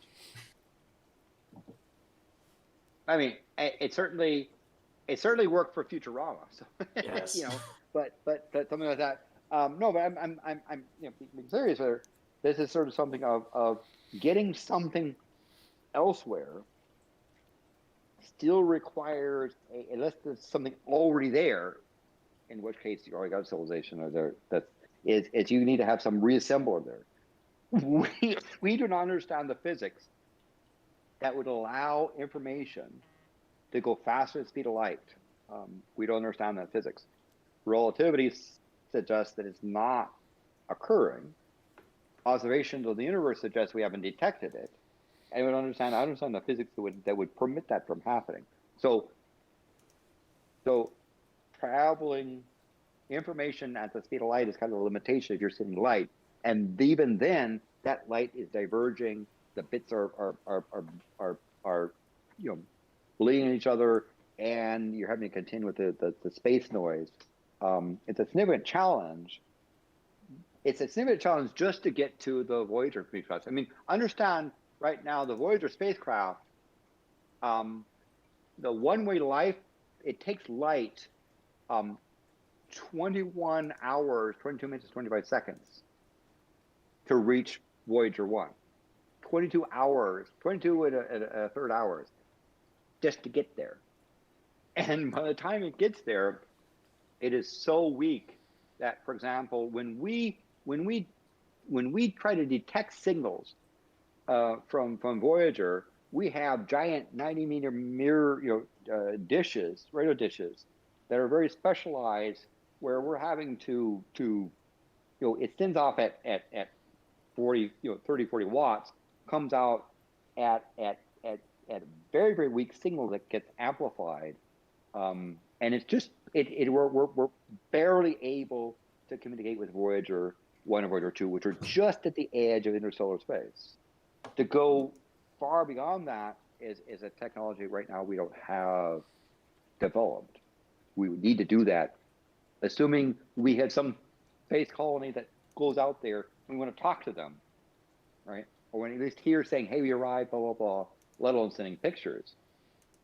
Even then, a conversation is not going to be easy, right? If we send off, let's say we find a habitable a planet 25 light years from here that could be colonized. It's going to take 25 years just to send a signal back saying, hey, we're here. And the conversation back and forth is going to be 25 years this way, 20 years. It'll be 50-year round trip for how are you? And 50 years later, we'll say, oh, we're fine. How are you? Right? It's going to be a very, very slow conversation with the thing way out there, right? They almost are sort of like, when they're out there, they're gone, they're independent, and we may not even know, be able to know that they're successful. Yeah, every 30 years we get an update. Unless they send a spacecraft back, right? But and that's to be determined. Now, going for a couple hours, I guess it would be good to transition to our other segment. I got to go for the vanilla cream right now. I don't know why. So I know that Shabisky's out there doing his his beer. I see. I'm doing it so hard. So I understand. By the way, again, in conclusion, what I'm trying to do is to give you some of the challenges. I'm not saying it won't work. I'm saying there's some things to overcome, and there's some significant challenges. Now, we've done marvelous ability to progress in the last couple of decades, let alone the last couple of centuries. So, assuming we don't destroy ourselves or get to a point where the environment destroys us, I think it's doable that we can get to a point where we can solve some of these problems and begin to send some of these colonies out to colonize. I think it is quite possible for Earth to colonize some other planets, especially beyond the solar system. And so I'm plausibly confident in our ability to establish a space colony outside of the sun, outside of our solar system. But that's probably centuries. Take time. and we gotta do some basic things like get your damn vaccine so you don't kill people off, and stop going to war with each other and cults and other wacko jobs, and try to think of the long game. And we gotta I guess get beyond things like the color of a person's skin or a person's gender being a huge barrier, so we can focus on important stuff. Yeah, and I would say three things, right? First is go with the philosophy. It's nice to be nice, right? That's a pretty good thing. If it's nice to be nice, that'll get you 90% there. And for the remaining 10%, the next thing is don't be a jerk. And if that doesn't work, 31% is get the hell out of here. If you refuse to be nice and you remain a jerk, then take off for the remaining. And if we could do that, and stop some of the cults of personalities and some of the cults of fictitious spaghetti monster stuff, and we don't go and push our environment to in a hospitable forms, and we have a purpose, and we continue to improve and work on some of these technology and stuff. I think it is quite possible for, in the distant future, for Earth to colonize planets around other stars. That's my hope. Yes. And do you please take these things about blah blah blah as challenges to overcome, not naysayer stuff. I'm actually quite positive. Yeah, they're obstacles. They're future steps that we need to overcome in order to actually, I guess, advance as a species or society. Yeah. And Shabisky's got a smirk on his face. What? What's up, No, Shabisky? I'm just drinking beer. I mean, no. No. And he's first get things about intelligence as kitty cat out there, and then you can get Shabisky's out there. But in order to get Shabisky out there, you have to have lizards, because the space Shabisky is where to look for space lizards. Yeah, they should send me in a terrarium to outer space with lizards, okay, as a test. Okay. Wait, do you know if it's the real Monty or not? If it's the real Monty, I want to give it a mod. Oh, no. Yeah, but he doesn't... Even if it's a real Monty, he hates you. He's only here for me. He doesn't like you. So anyway, I hope that was helpful there. I don't know if there's any... Was there any questions before we go on to the thing that people had, or the chat had, or objections or so forth before we... I object to everything you said this whole stream, Landon. Everything you said is the exact opposite of what's real. Okay? The exact opposite, damn it. The planet... Remember, and you know don't what? Be a jerk. Those other conspiracy theorists it's nice are to be dumb. nice. Don't be a jerk. And if that doesn't work... Everyone, those dumb conspiracy what do you theorists think the planet's flat. I know it's square. Okay? Those guys are idiots. No, it's hollow. Fuck you. Yeah, the Earth isn't round, it's lumpy. It's lumpy. I can see when the bunch Earth's sun is shining. lumps. Canadian lumps out there. Now, I guess... I know that Canada's lumpy because I can see lumps out there. Oh, Raisin Girl confirmed it's the real Monty. Here, let me give it a wrench so we know. Is there any future. chat room questions that I could answer, or are they pretty much satisfied? Or are they just mad at me because I kept coming up with problems? Well, one thing, I guess what you brought up, transitioning from astronomy, I guess, to like psychology and sociology. What do you think about like the narcissism epidemic? I suspect, if I understand history, that this is one of those phases we go through. I mean, megalomaniacs and a cult of personality is nothing new. Look at what happened to Napoleon. And people still revere that evil son of a bitch. They're a country that's proud of Napoleon in some respects, where they at least keep some of the monuments out there. But that's an example of stuff of cult of personality that takes a long time to rid yourself of. Because like it seems to be a recurring theme out in history is megalomaniacs come up, and we put a good stop to the overt things that Hitler and Mussolini was doing, but we left Franco in Spain alive, and he died at a ripe old age, created the king of Spain, and his son still reigns there, right? This is wholly a modern civilized country. Screw you, the Spanish monarchy, because of who you are, where you came from, right?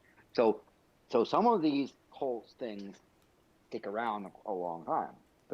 The Communist Party of China, the CP, has turned the cult of Mao into the cult of Xi Jinping.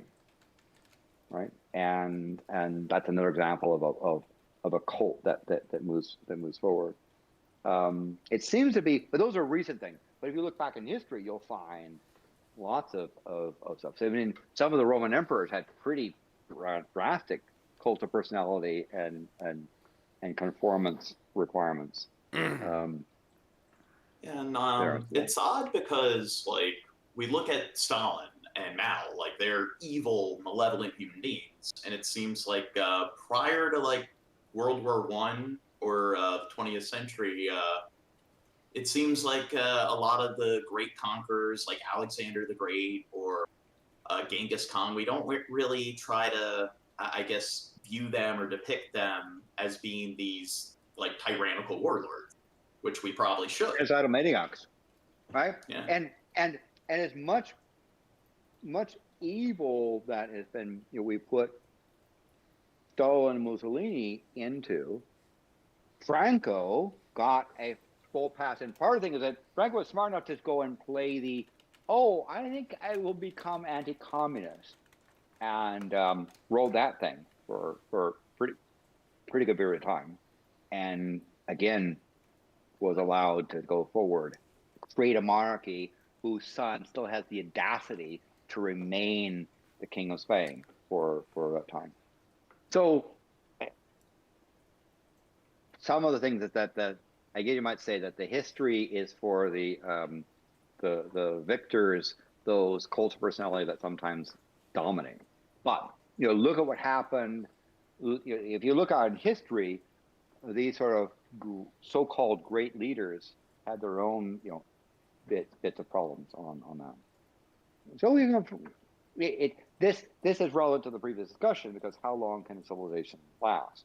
How many times before one of those cult of personality wacko people does in civilization? I don't know. I guess I don't know where Dirt went, or TwoGuns. Are you still there, TwoGuns? No, I left. I got bored. Yeah. I guess it's a video someone sent me.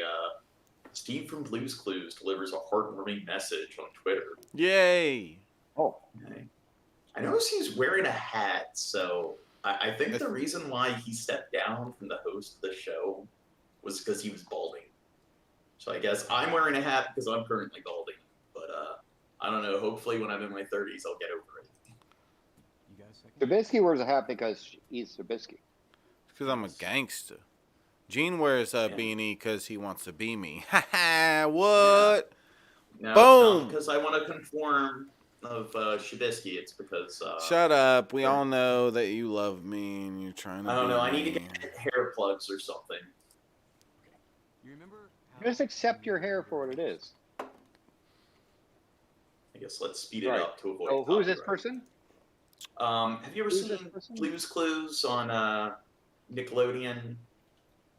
I guess that's our generation. When Shab and I were kids, it's a show for really young children. I guess he was the host.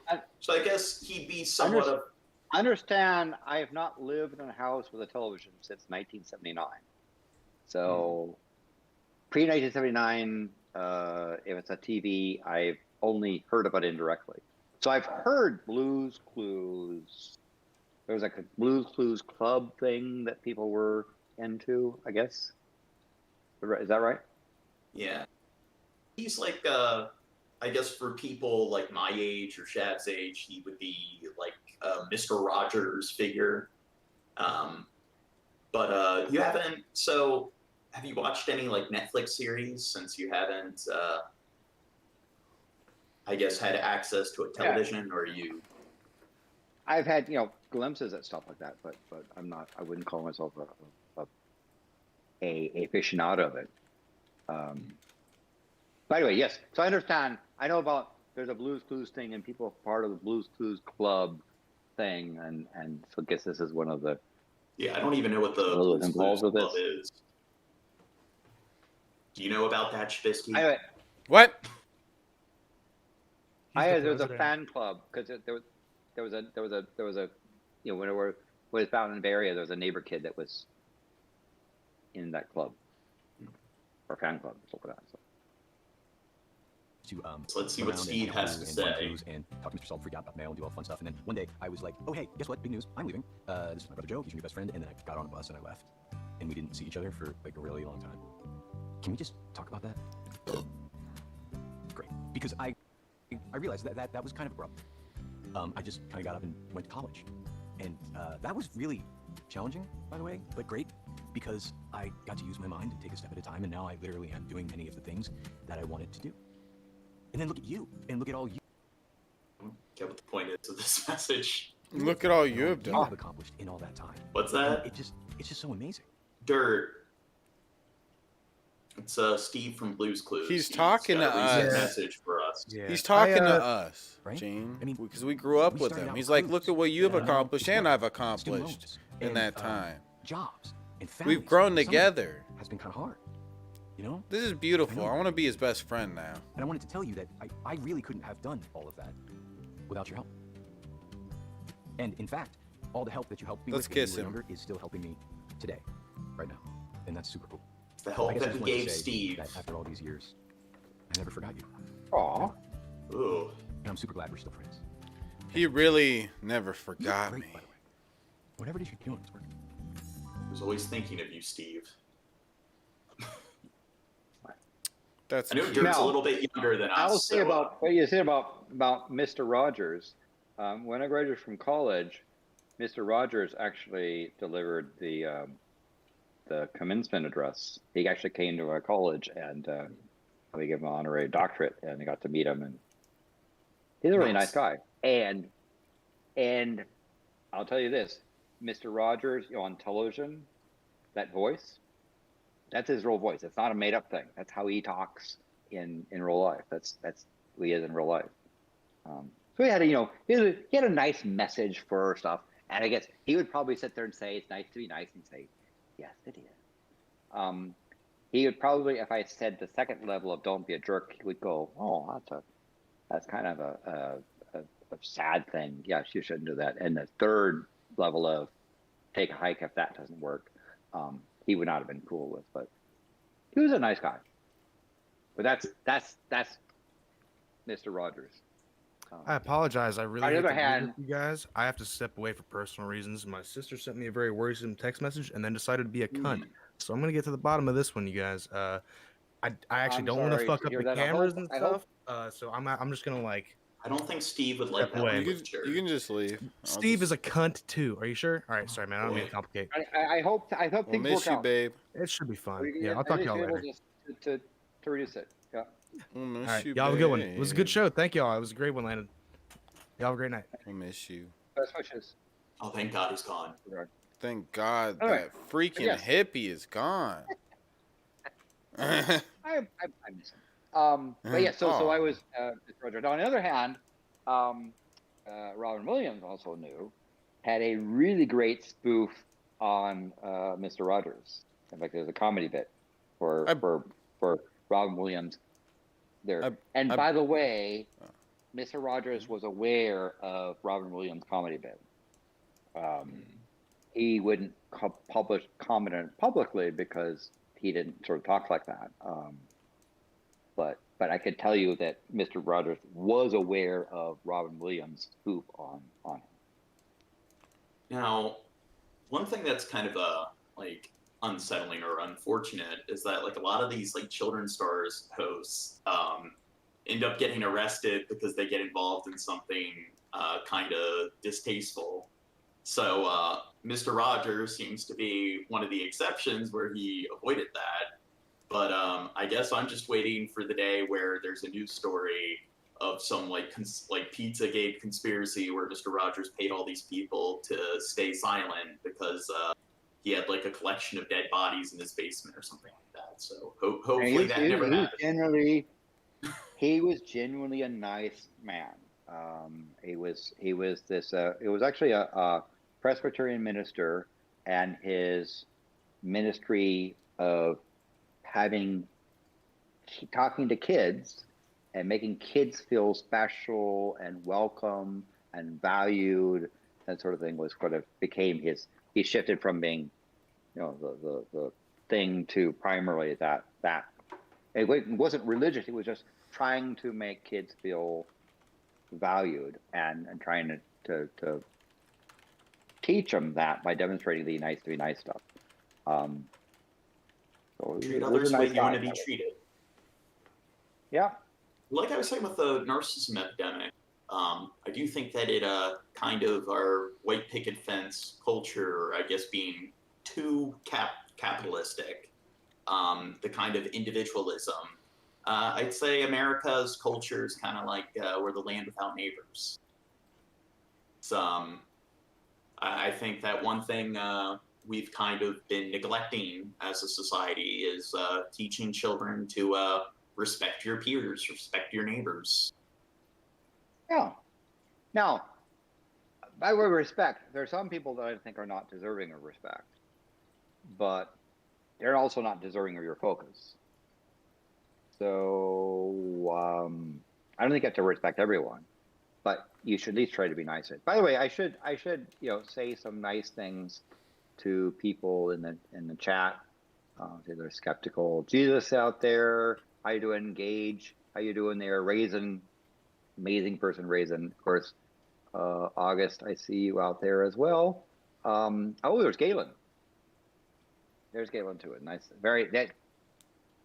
someone should do a biography of Galen. I think that would be an interesting thing. Maybe Galen could do an autobiography, but it would be better to do a biography of Galen. That would be. He is an interesting person. Yes.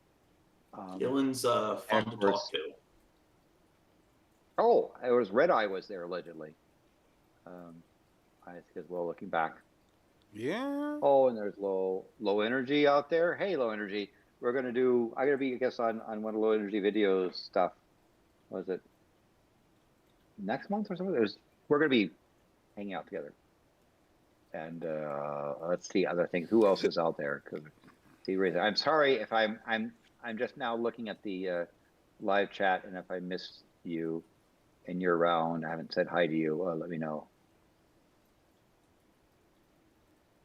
Well, is the next story. This is another person that I guess Shab and I grew up with. Done on the front, and I do appreciate. Oh yeah. Oh, and this is 30 minutes. Fourth degree, and one count of disseminating matter harmful to juveniles, a misdemeanor. So I guess Drake Bell is being sentenced for child endangerment.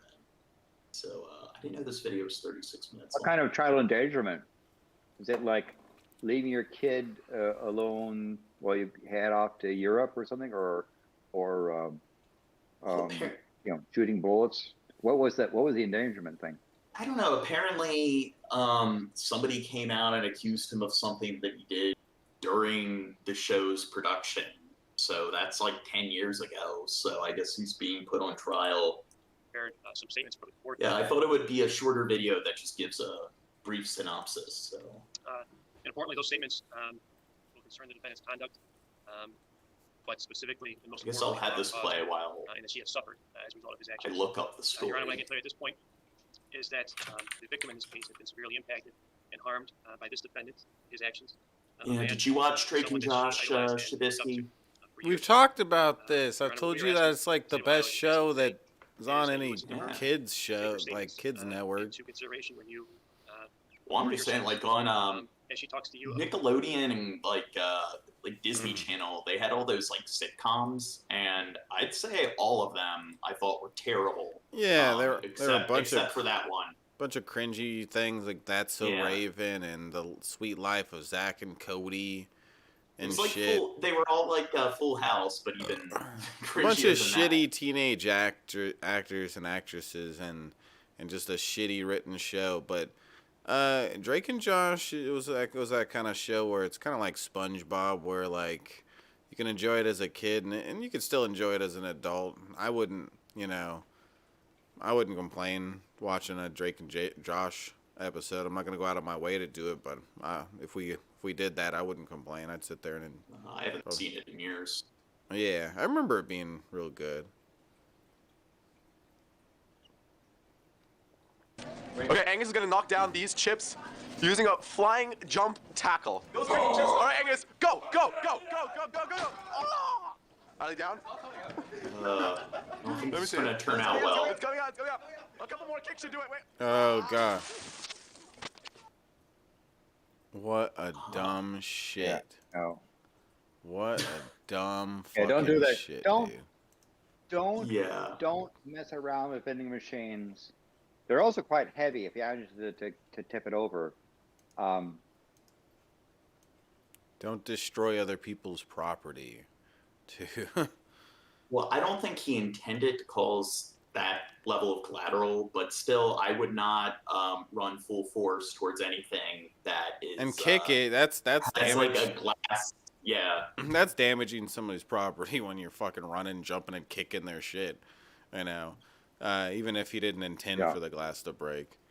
You know. Yeah, but he looked like he was a teen, so yeah, that's kind of stupid shit. Yeah. You do when you're a teen. Yeah, because he'd gone past the nice to be nice. I would say don't be a jerk. He's a big jerk. I guess, yeah, I know you had a bag there. It wasn't there, but Karens. Oh boy, this is another facet of like the America's narcissistic epidemic. Although Sheilas are Australian too. Is there a problem? Is there a problem? And what's Australian? They have Sheilas. They have folks like this too in Australia, allegedly. Sheilas. Yeah. I'd say in a lot of like I don't know, like Britain, Canada, I'd say some reason like the English speaking countries tend to be dealing most with like the narcissistic kind of culture. Oh, you should see the narcissism in places like China. They have one of the social problems that I saw in China from the one child. Oh, little emperor syndrome. Is that kind of thing. So there's, I don't think it's exclusively the English speaking stuff. I think that there is probably that stuff most everywhere. Yeah, it's yes, Dave, you're correct. Karen equals Sheila in Australia is kind of that. Yeah, Sheila, like, yes, skeptical Jesus, who is either skeptical Jesus, or skeptical of Jesus, or Jesus that's skeptical, or something like that. It's never been clear, but it's been interesting to muse what it might be. Mm-hmm. So what is the issue? What's the issue? What's the issue? She's upset. She's upset because there's a car parked here. Last time I checked, this is legal. She thinks that this is her parking area. So she decides to park in front of my house. She decides to park in front of my house. Cool. No, hey, call the tow truck, dude. Call the cops. I got. You don't own that side of the street.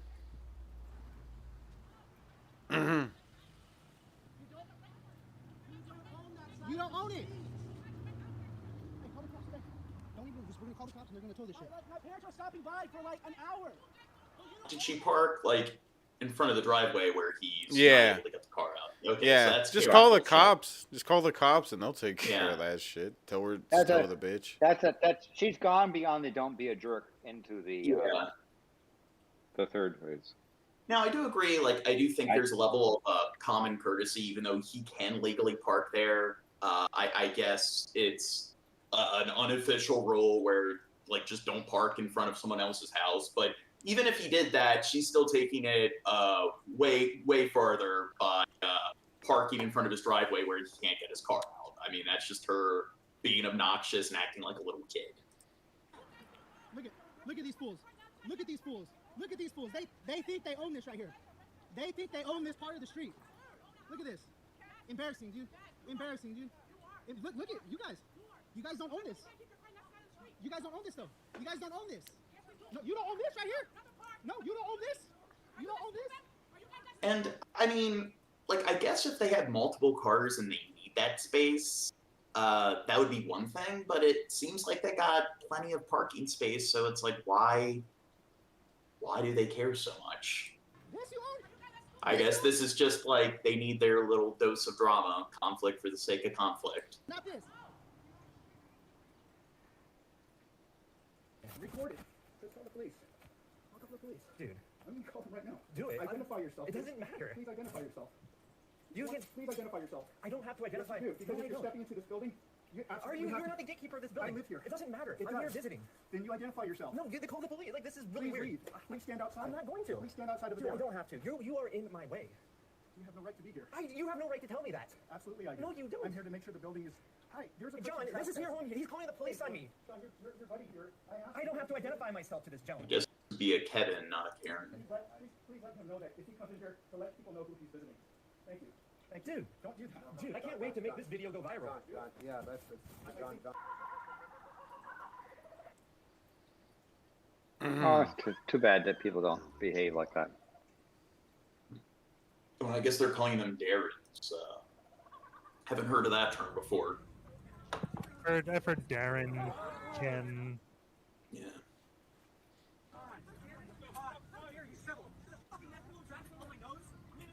Well, see, two people who disliked it, maybe because they were like space colony people that were upset.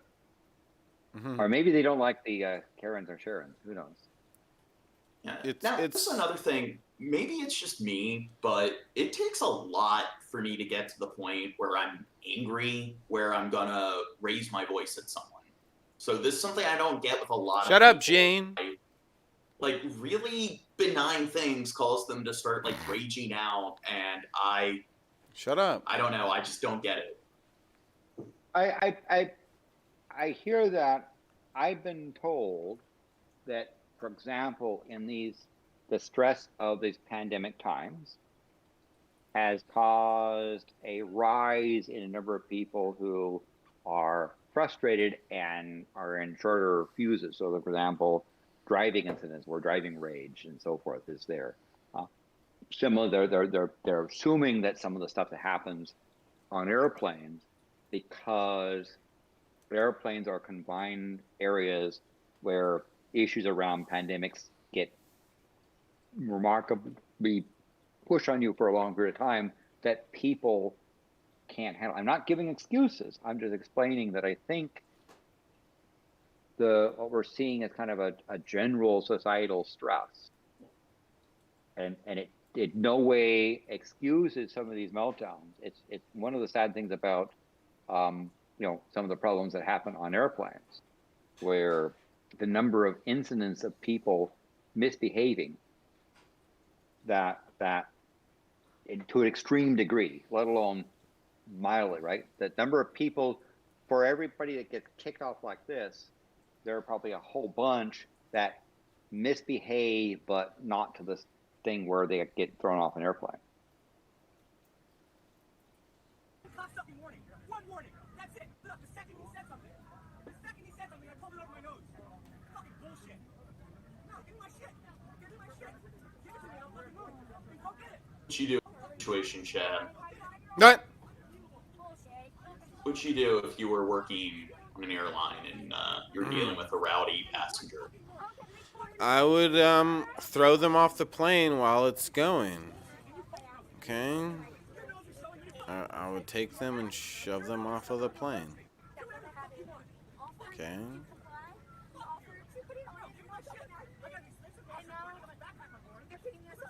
I think we've had enough of Karens. I don't even know what's going on. There's like a thing and stuff or whatever. Then we'll bring this fool in. Well, this one, so I guess this is a Zoom court case, and Sir, what's your name? Me? Yeah, you. Yes. Nathaniel Saxon, sir.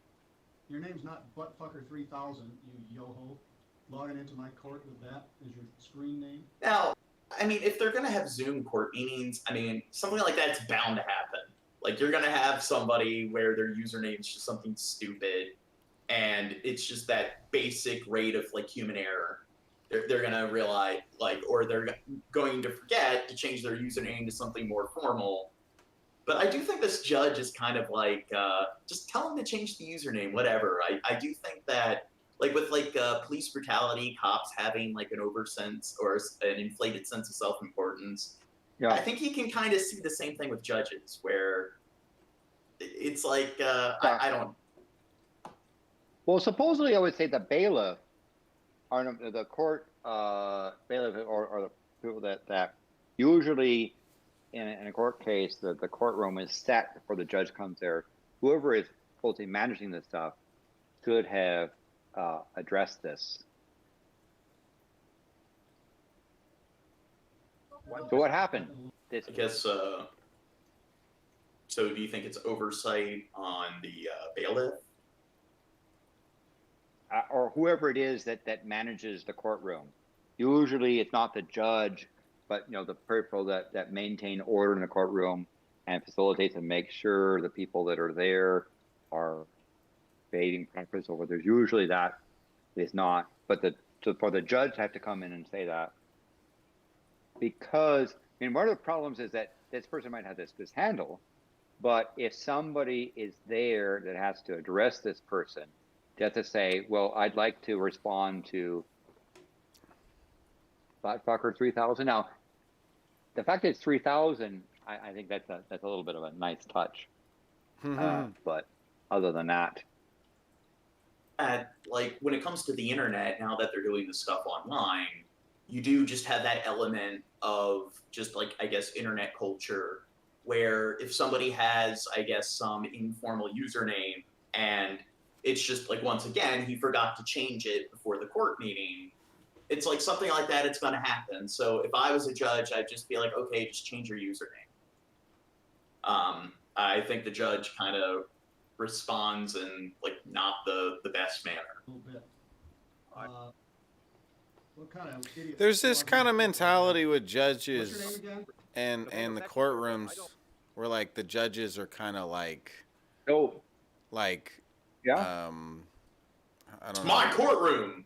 Yeah, it's like they're above everybody else and like obviously they're the ones mostly in charge there, but it is a weird mentality a little bit where they act like that.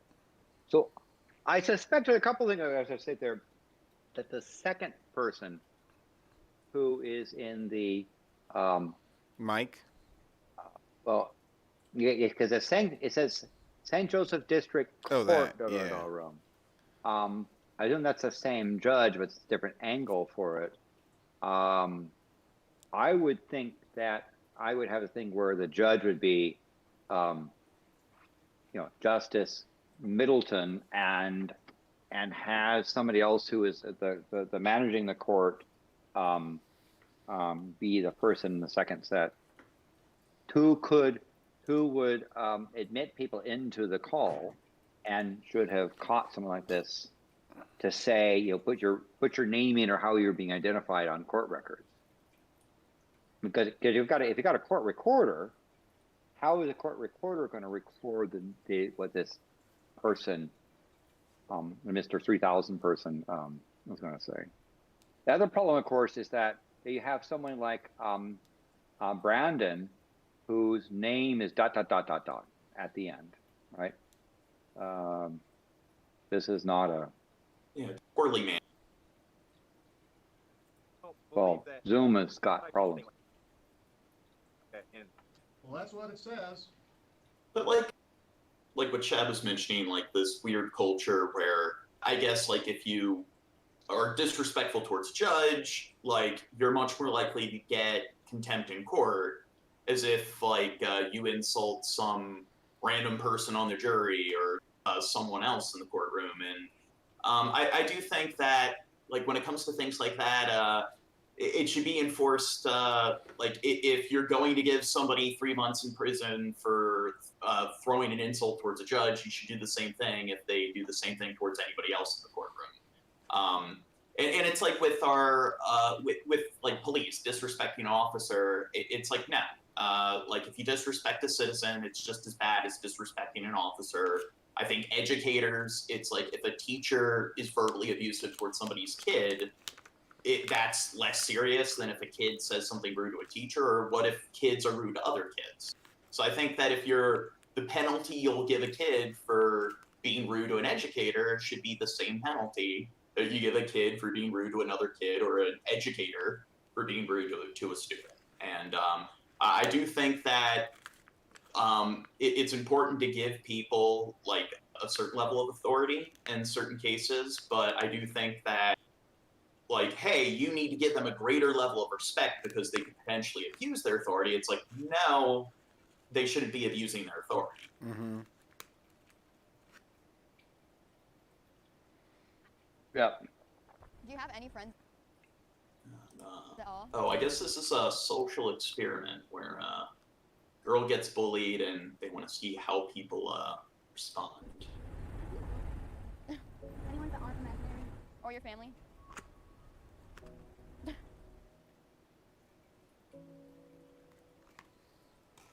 Wow. How did they respond? I guess I know a we'll bunch of see. people from your dance team, and they said that they just pretended to be sick so they didn't have to go to your birthday party. Didn't you audition for the musical? Yeah? People told me that you sounded like a dying pig. Did you think you were gonna get a part? Well, you definitely do need makeup. How'd you do that? Well, somebody put it to you. It's funny. Have fan accounts for it. It's so weird. How would you like it if somebody who was moving over the new came and told you you weren't any good? You don't hurt somebody's feelings and intentionally do it. Everyone at school calls you a freak because all you do is read and you don't talk to anyone. You can read. That's what I like. I'm not. It's that stuff that you're doing that brings people's self-esteem down.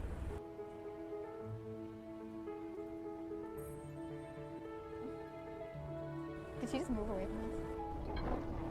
You You. want to come sit with me on the bus? Can you go to this bus? Only weird people go to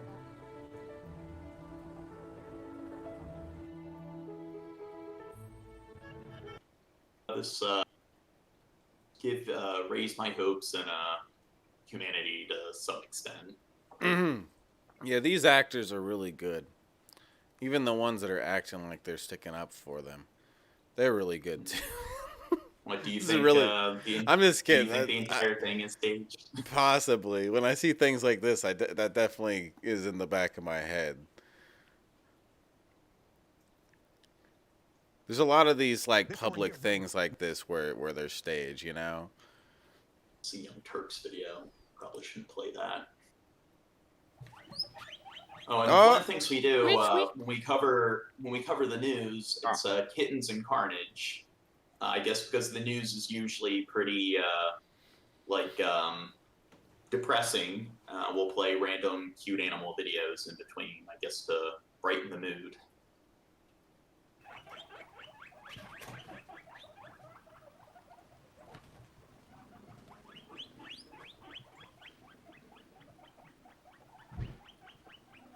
When I was a kid, I had a guinea pig as a pet, and it was just on its own, I guess, in a solitary confinement in a cage. I did interact with it, but I do think, looking back, that probably wasn't the best environment to raise it in. I definitely think if you have an animal, especially one that needs to be kept in a cage, you probably should have a companion.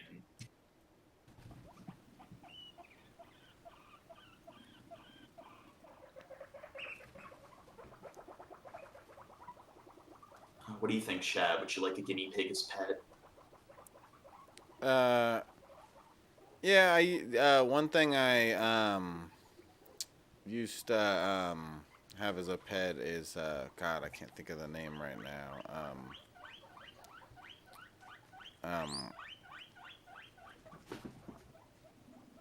God, what's ferret? Huh? It's ferret? No, not ferret. They're smaller. They're hamster. When people joke about people sticking rodents up their butt, they're like the what is that? That's you like mean the, like what happened to Lemmiwinks and Mr. Slave? Yeah, but I'm trying to remember what a weasel? No, not Gerbil. a weasel. Gerbil. I used to have one of those as a pet. Wait. Yeah, I used to have one of those as a pet. Those guys are really cool. Yeah. But I imagine I could just smell the all the poo and the pee that's sitting there, so forth. Yeah. They do defecate I can quite just a bit. smell. Yeah. Just look at that. Just look at the amount of poo and pee that's this over the plane thing. That's yeah. You don't like poo and Apparently, rabbits are a lot worse. Apparently, out of all the like rodents you can have as pets or small mammals, rabbits apparently have quite a bit of bowel movements per day. They also eat their own poop to get more nutrients out of it. Yeah, I know capybaras do that. Wow. That's hot. Yeah. Wow. That's hot right there. Baby koalas do that as well.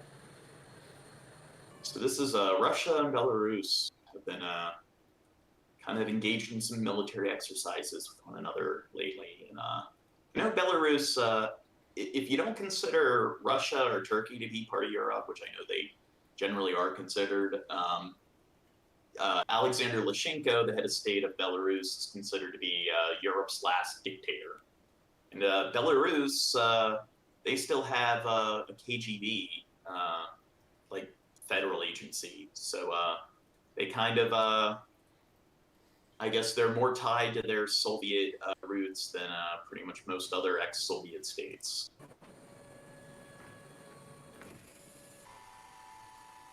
And Alexander Lukashenko, I'd say he's pretty juvenile, kind of like with like Kim Jong-un, where it's like a man-child who's Apparently. What's that? Yeah, apparently he's been that way for a while. Yeah, Alexander Lukashenko, he's big into hockey. I know that he'll have sporting events where he actually will like play on the hockey team and stuff. So he's known. It's illegal to film the back of his head because he has a bald spot. He doesn't want people filming the bald spot. And then I know another thing that he does that's pretty disgusting is like people who dissent against the government or speak out against the government. He'll have them and their families arrested and injected with HIV. So I guess that's one cruel form of punishment that he likes to like exercise.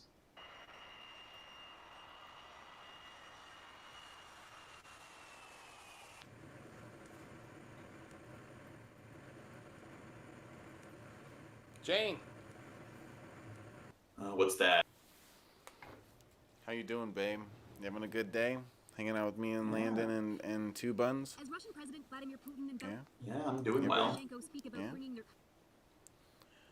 Yeah, babe. countries closer together, they're both I increasing forgot the to So grab did it. did he if you go back there, did we see his bald spot I don't believe when so. he came up to greet him? Let's see. Oh yeah, see, go back. Oh. No, you go back there and let's see the old bald spot. You go back. See that you gotta. Just play it at slow speed.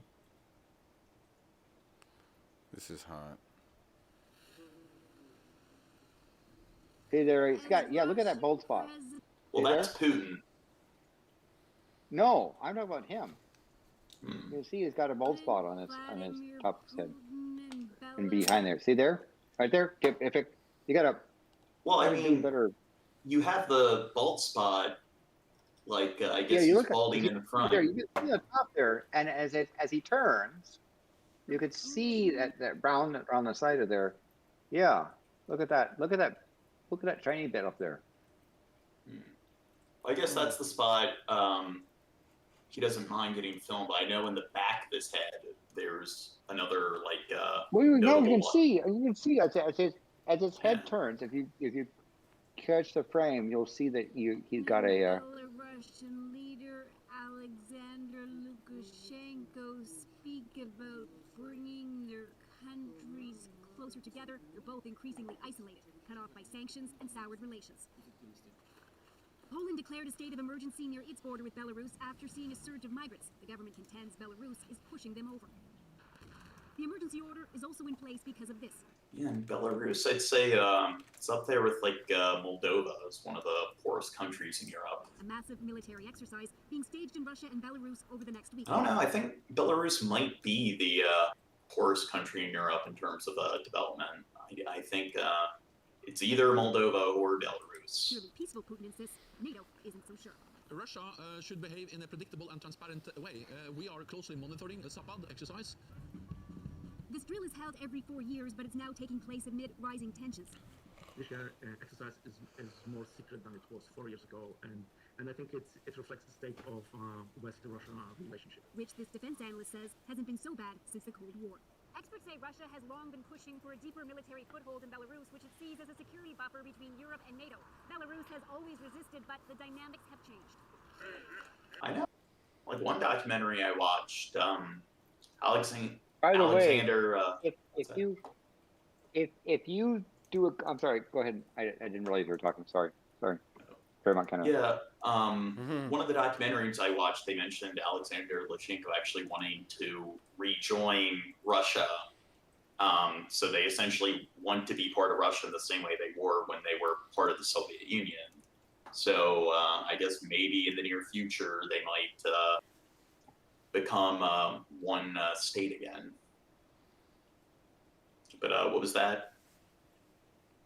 So if you were to go on to Google image search and look for Alexander Lukashenko bald spot and click on images, you'll see even better images of that. So what I was expecting, because his head was turning there, I could see around the edge, is in fact confirmed by some of these bald spot pictures.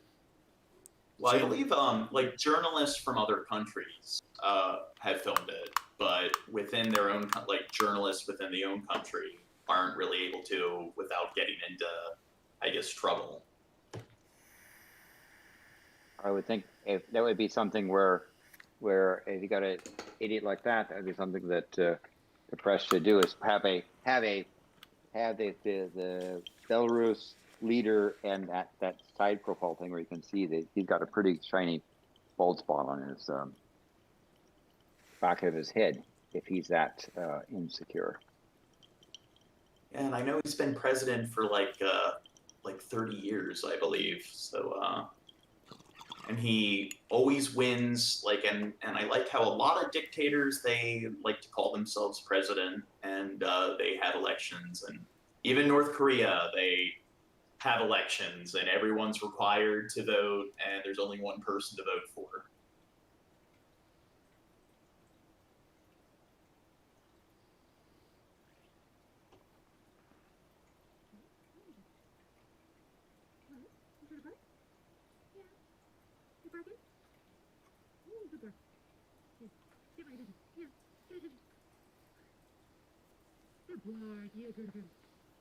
Aww.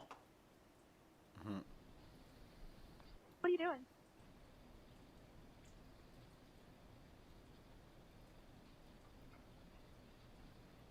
What are you doing?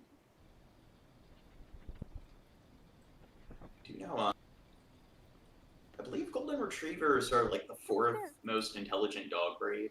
So I believe it's border collies, French poodles, German shepherds, and then golden retrievers.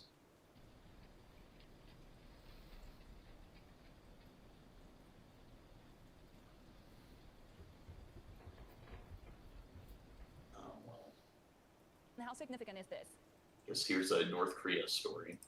Well, it's a new type of weapon that North Korea launched. It's a cruise missile. It's something that's powered throughout its flight. It kind of goes low and slow. And it has a range of 1,500 kilometers, according to North Korea. This means that it could hit all of South Korea and most parts of Japan. So this type of weapon, if it is what North Korea says it is, it just presents new challenges to South Korea, Japan, and the U.S. as they try to defend the airspace against something that North Korea could launch in the region. John, do we have any better idea of what the Biden administration's approach or strategy to North Korea is? Well, we're going to get a little bit of clarity in the next coming days. Biden's envoy for North Korea, Song Kim, is heading to Asia. He's due to have some talks tomorrow in Tokyo with his counterparts from South Korea and Japan. Biden's team has said that it's open for talks with North Korea, but so far Kim Jong-un has shown no interest. Biden has also offered a bit of an incremental approach. He's indicated that he's willing to trade disarmament for some aid that would help North Korea's economy. Well, it seems like the same news we've been hearing about North Korea last like 5 or 6 elections.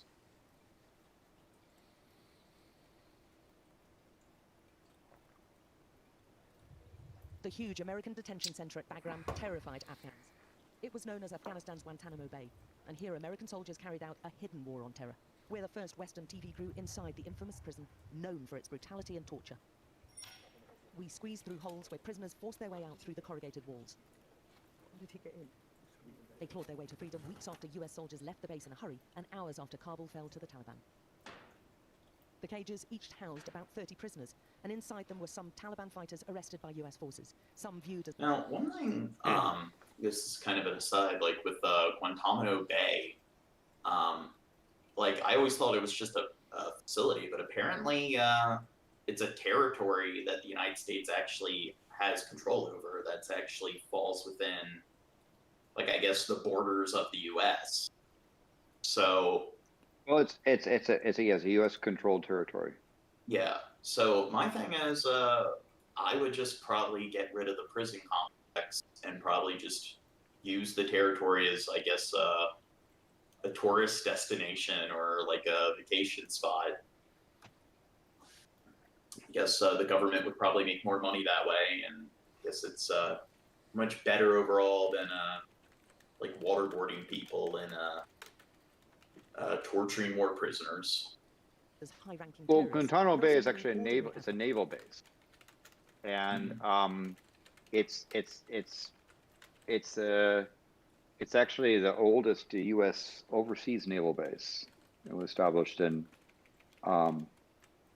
it was at least for $2,000 per year until 1934.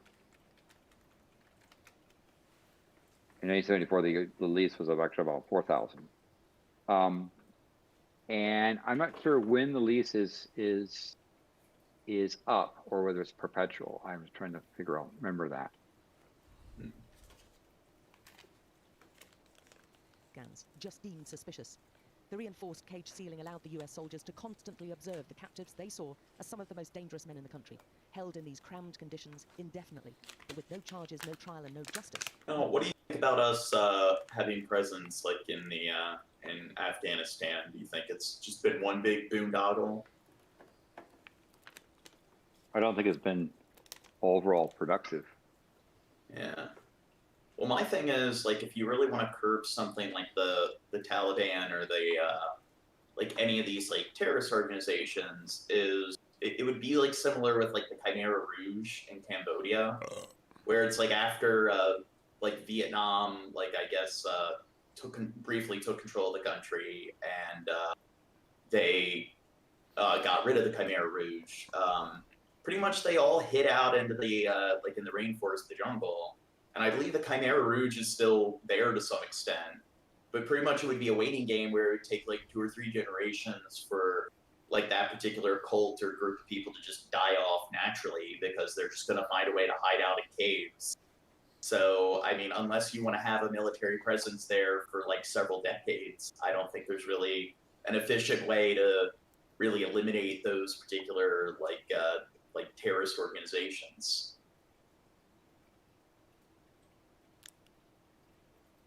We're lying. The COVID crisis and a new warning from the FDA about children under 12 and vaccines coming just as kids head back to school. Meanwhile, the situation in hospital ICUs is becoming even more dire, and Elwin Lopez has the latest. Elwin, good morning to you. Hey, Dan, good morning. The FDA... Now, shouldn't that be a child endangerment if parents don't want to have their kids vaccinated? Maybe. Like, my thing is, like, when it comes to human rights, if somebody refuses, like, they're being stupid, and they definitely are showing a lack of care for other people when they don't get vaccinated. But when it comes to deciding whether or not a child gets vaccinated, should a parent be able to decide that they don't want their kid to be vaccinated?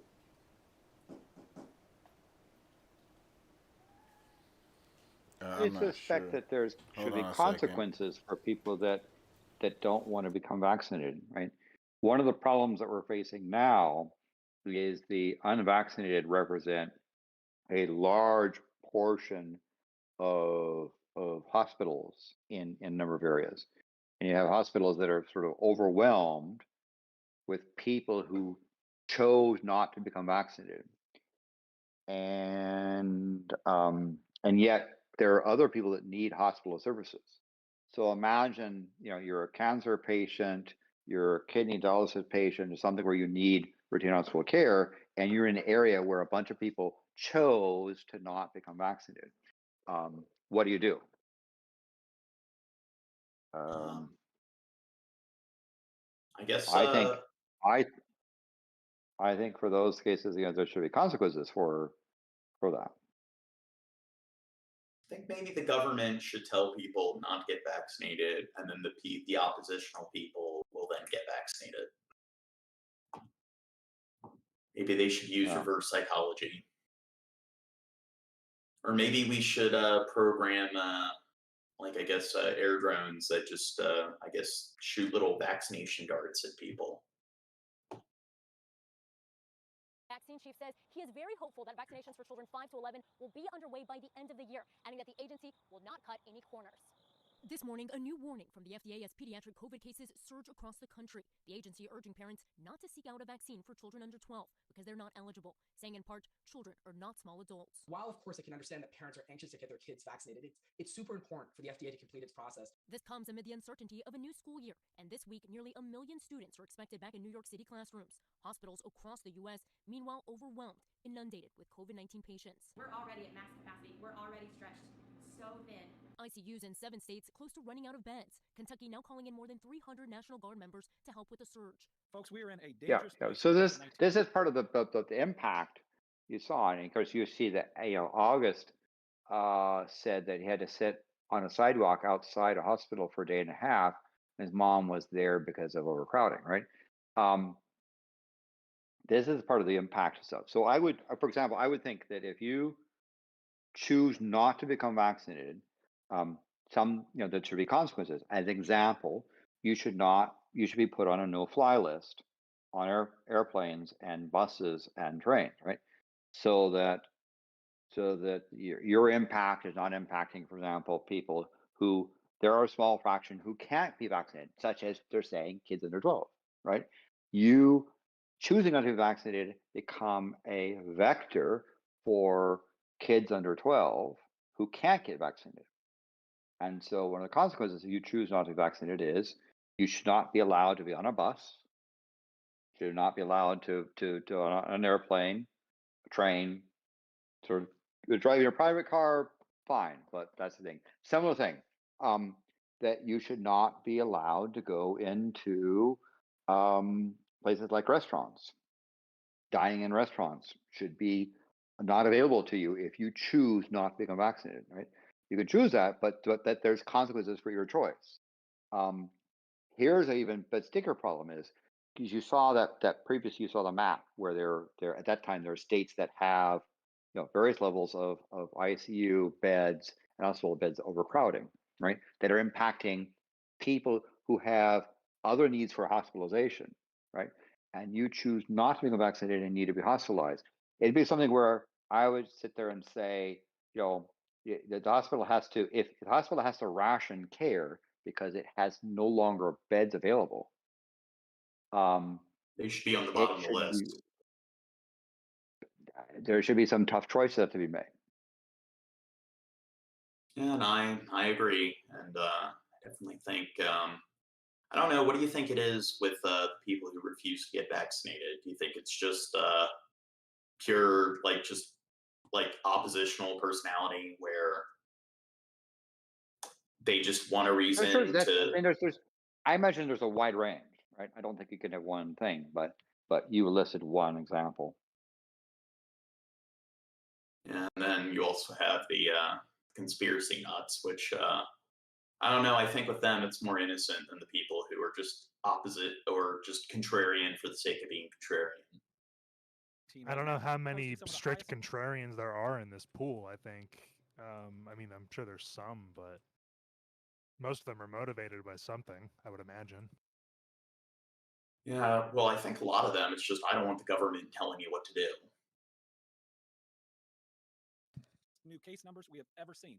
Our hospitals are at a breaking point. A Mississippi man losing his sister, niece, and nephew to the virus. While my niece had me on the phone, telling me about her brother, within 5 minutes, the other hospital was calling, telling her about my sister. And this week, a new move in the fight against the pandemic. President Biden mandating businesses with more than 100 employees to either require the shots or offer weekly testing. We're going to protect vaccinated workers from unvaccinated coworkers. For some, the move spawns new concerns. So the thing I've noticed of shots or weekly testing is an example. Now, weekly testing has some ability to start catching problems early.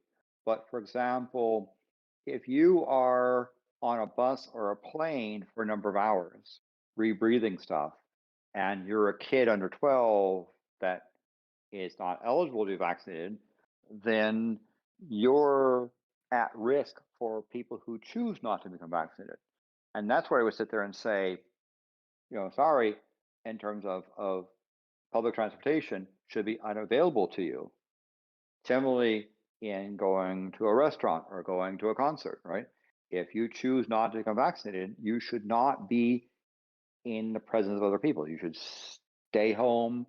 And now the thing about say about employment, they're saying, well, getting tested once a week is going to have some effects if you're not vaccinated, but that's going to be a process that's going to be fairly difficult to maintain.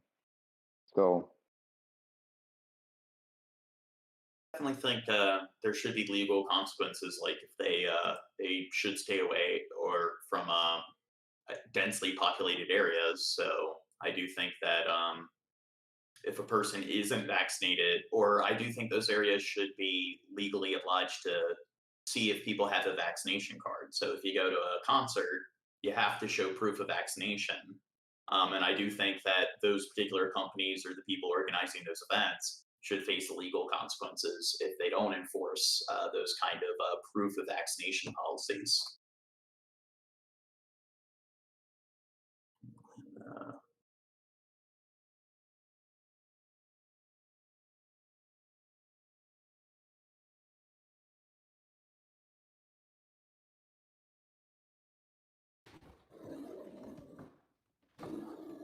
I don't know where Shabisky went.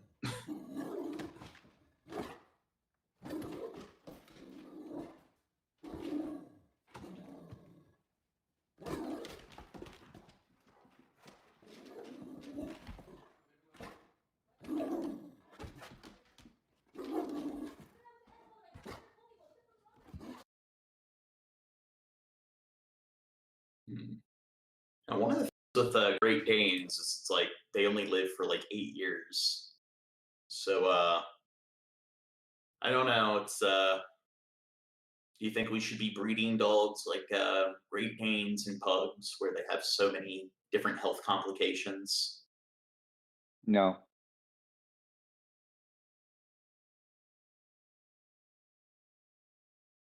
And that behavior, by the way, is not an acceptable behavior of a pet. That I don't think that's play acting. I think that's that behavior is something that is probably the fault of the owner. I had a bull terrier when I was younger, who would, I guess, engage in similar behavior where if you were playing with him, he would like jump back and forth and up and down with his legs. But that was only if what's that? But yeah, but I see what you saw there was sort of kind of trying of little bits of aggression, a little bit of submission stuff. It seemed like that dog was kind of, but whatever.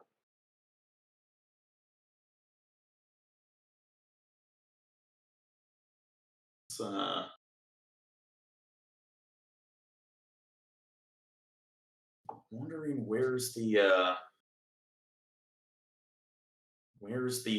parents? So it seems like this toddler is being left unsupervised. Maybe the parents are filming. Well, it looks like it was a fixed camera. It looked like it was probably from like a monitor or something. The U.S. border with Mexico have begun moving thousands Could of be. Russian migrants sheltering under a... What's that? So this I've seen a news article about this. Are we seeing in the forefront the border? This is what do you mean? Is this Mexico that we're seeing? I believe so. Bridge in the Texas town of Del Rio. No, it's Texas, and Increasingly poor conditions under the Del Rio International Bridge, which connects the Texas city with Mexico, led the Department of Homeland Security to accelerate flights to Haiti and other destinations within the next 72 hours. The DHS over the weekend said some 2,000 people were removed to other immigration processing stations on Friday, as the town has been overwhelmed by an influx of Haitian and other migrant groups. now, what do you think is the way to address this particular issue with like immigration? I'd say that if so many people from Haiti are trying to like seek refuge in the U.S., maybe we should try, instead of investing all this money and resources and like having troops overseas, maybe we should invest money in helping our neighbors with certain growth and development, so maybe the immigrants wouldn't feel the need to seek refuge. What do you think, Shabisky? I totally agree with Landon. Okay, whatever Landon has to say, not what Gene has to say. Unless Landon agrees with Gene. I totally agree with Shabisky, I guess. Yes, then I agree with Landon. I agree with Landon. Shut up, Two Guns. You don't have your face cam on. Okay, you get me Aw. angry. You make me want to punch you without your face cam on. Landon never, or Two Guns never comes on camera on my streams. That's not true. Well, you haven't in a while. Yeah, what the fuck's going listen, on?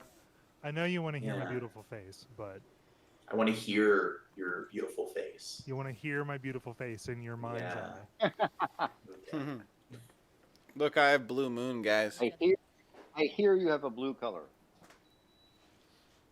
Now, does Landon agree with my views on one of the ways to address the issues with immigration? I think we should just nuke every other country and be done with it. Oh, that's a good idea. That's gangster. Every What other could go country wrong? that like was what, like a 50-50 thing where if it's heads you get nuked, tails you don't. I think we Thanos the Earth with nukes. Yes. That's gangster. Yeah, and then we can live in a Fallout reality, and the Fallout games are really fun. So, It probably has other problems. I think. I would it'll advise be against that. fine. You'll be fine. To ensure that migrants are, quote, swiftly taken into custody, processed, and removed from the United States, consistent with our laws and policy. are those Haitians or?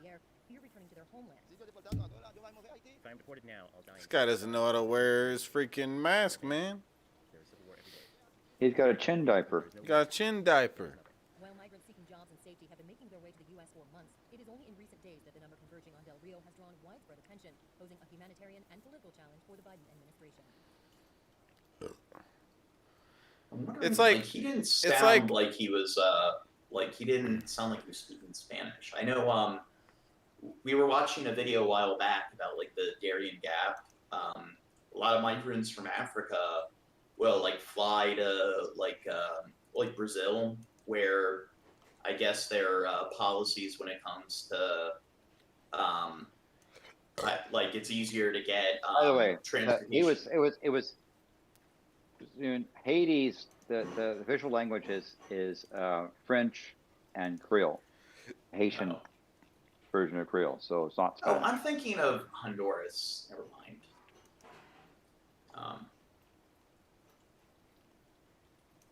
At this point, this law in Texas. This is Texas abortion. This is by far the most restrictive abortion law on the books anywhere in the nation. It essentially says that once a fetal heartbeat can be detected, that an abortion cannot take place. That's usually around 6 weeks. The reason why the Texas law is in place when all of these other laws have been shot down is because of this enforcement mechanism. Usually when a state passes restrictions on abortion, those restrictions are enforced by state officials. What Texas did was very unusual. It said, all right, the state is not going to play a role in enforcing this law, and instead what we're going to do is we're going to allow... like laws where if you pass state borders in order to like have an abortion. I know there's a lot of other laws that you can still be charged within that state if you cross state lines to go about it. Don't you think that should be somewhat like unconstitutional? Or I don't know if there's a way where they can find it to be unconstitutional, but I don't know. I think if something's legal in another state, you should have the right to do it within that state's borders. I don't think if you go back to your home state, they should be able to charge you. I think what it boils down to with this law is that it's not being criminally enforced. It's only civilly enforced, and that is man, I wish I could remember the legal shit. Legal Eagle did a video about the Texas law and about the issue I have is the constitutionality is standing, right? I think that what the court should have done, what the Supreme Court should have done, but I think there's cowards on the Supreme Court. They should have struck down the law for essentially transferring your responsibility from the executive branch to enforce law to civil courts that and again for people who don't have standing in the issue, right? Standing means you have a cause. You can't just go and decide to sue somebody because they did something to someone else, right? If you're not part of the party or an aggrieved thing, then you don't have standing. Another thing as well that it does is has a very unfair reciprocity where if you defend against the lawsuit, you can't ask for your attorney's fees to defend against the lawsuit if you're assuming you win, but they can ask for attorney's fees if they win against you in addition to the fine. It's one the way. Final thing I would say with Texas is imagine if someone said that they were going to sue in civil court someone who used a firearm against a human. Not even if they hit them, not if they participated, aided, abetted in someone using a firearm against a human, they could become civil suit for minimum $10,000 and have this unfair reciprocity. And you say, well, the state can't enforce it, but people can civilly sue somebody for having used a gun against someone else.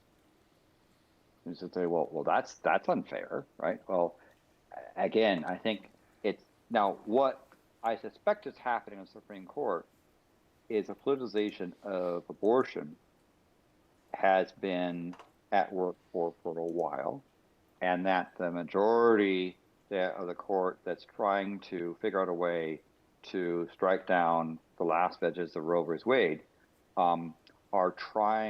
looked at the Texas law and said, this is a legal mess. We don't want to rule on it because things like Mississippi law is something else that they're working on in the next session. Now, I suspect that what will happen with the next court session is that the court will choose to delay their rulings until after the November 2022 elections, because they don't want those rulings to impact elections at the time. Again, this is part of the unfortunate politicization that's going on, I see, in the court. So, I think it's a really bad law, and I think that I would not recommend, by the way, that notion of having a law to sue someone for using a firearm against a human. I think these kind of laws are fundamentally unconstitutional, and I do not want to see revenge stuff against someone else, right? For that. So I hope that these kind of laws get struck down on the basis of standing, on the basis that it transfers power from the executive to civil courts and civil plaintiffs, that it has unfair reciprocities on attorneys' fees and a number of other matters that I think are there that would defer to more legal experts. The Legal Eagle video I know. on this subject is very interesting. If anyone wants a refresher. Yeah, and I would not recommend doing similar laws for other things that you may not like as well. So, What are your thoughts, Shab? I got Blue Moon, and I'm almost done with this beer. I don't know if you knew that, Gene. Yes, now it's Brad Garrett, ABC News. Now, it's an odd story. This You're guy, on. his girlfriend went missing, and they believe that he fled into the swamps in Florida, and they're currently looking for him. He's a person of interest in his girlfriend's disappearance. FBI agent. Thanks so much for being with us this morning. It just seems crazy that Brian Laundrie could go missing in the middle of all this. Should investigators have been tracking him since he was called a person of interest? Well, Eva, the best they probably can. Did he stay home most of the time?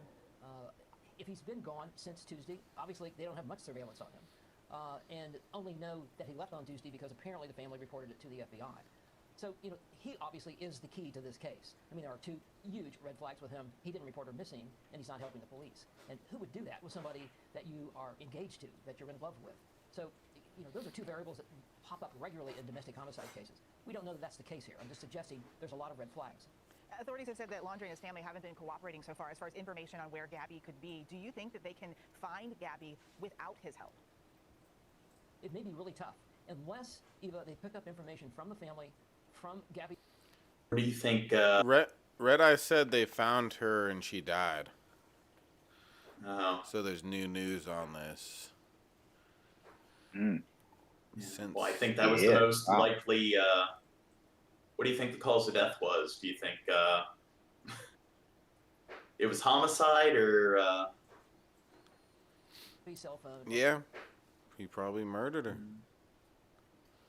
Either that or maybe he did something reckless that caused her to die. So I guess some manslaughter could also be maybe even Brian's cell a plausible explanation. As to geolocate particular locations, you're going to look for things like, of all the social media that Gabby sent home, photographs in various locations, where did they typically stay? If in fact the last sighting was a location in Wyoming, you check the campsites. If they used campsites, did they use a particular brand of hotel? Are there people at these locations that they could in general, on things like this, I think that news reporting should not be done on something like this. I don't think that there's anything that this is helping. I would wait until, of course, if it turns out that to say, there's a missing persons report, and hey, if you see this person, please contact authorities. But this kind of thing here that they're doing is, I think, a disservice to law enforcement and a disservice to society. What? I guess maybe we should. Yeah, probably would be best to avoid news stories like this.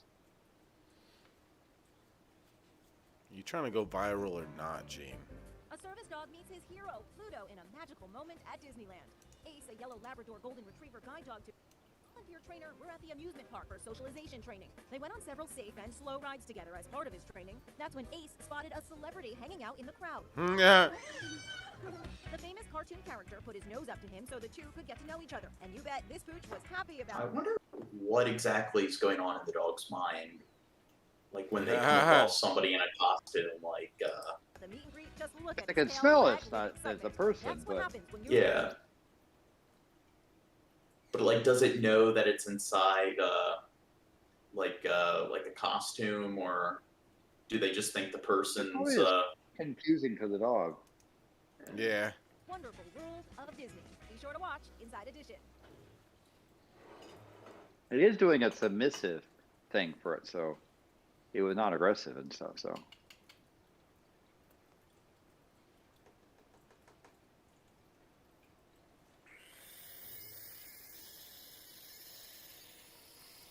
It looks like you, Gene. Oh, thank you, Shab.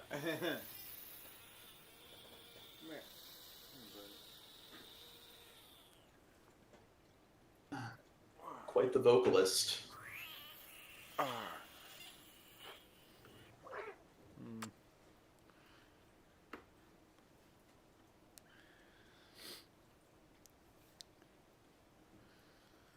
want a reptile.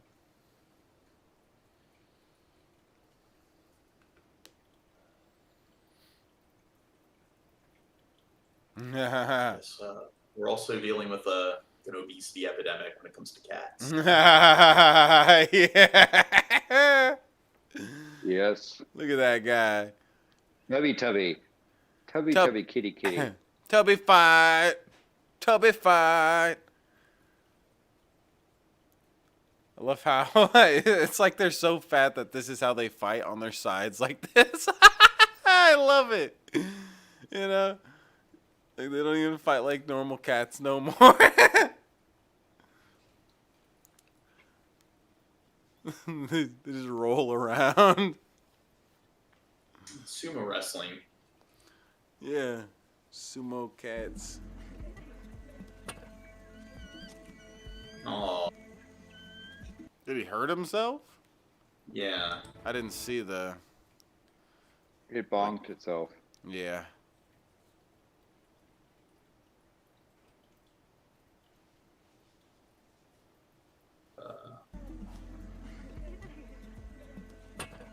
Oh, poor guy. Oh, poor guy. Aww. Do you think an orangutan would make a good pet? Maybe at that size. Maybe if they no. kept at that size and age, but not when definitely not when they're bigger. You know what? Elephants, I think that they need to genetically engineer like a toy elephant breed where it stays the size of like a baby elephant. That way people can have like indoor elephants as a pet.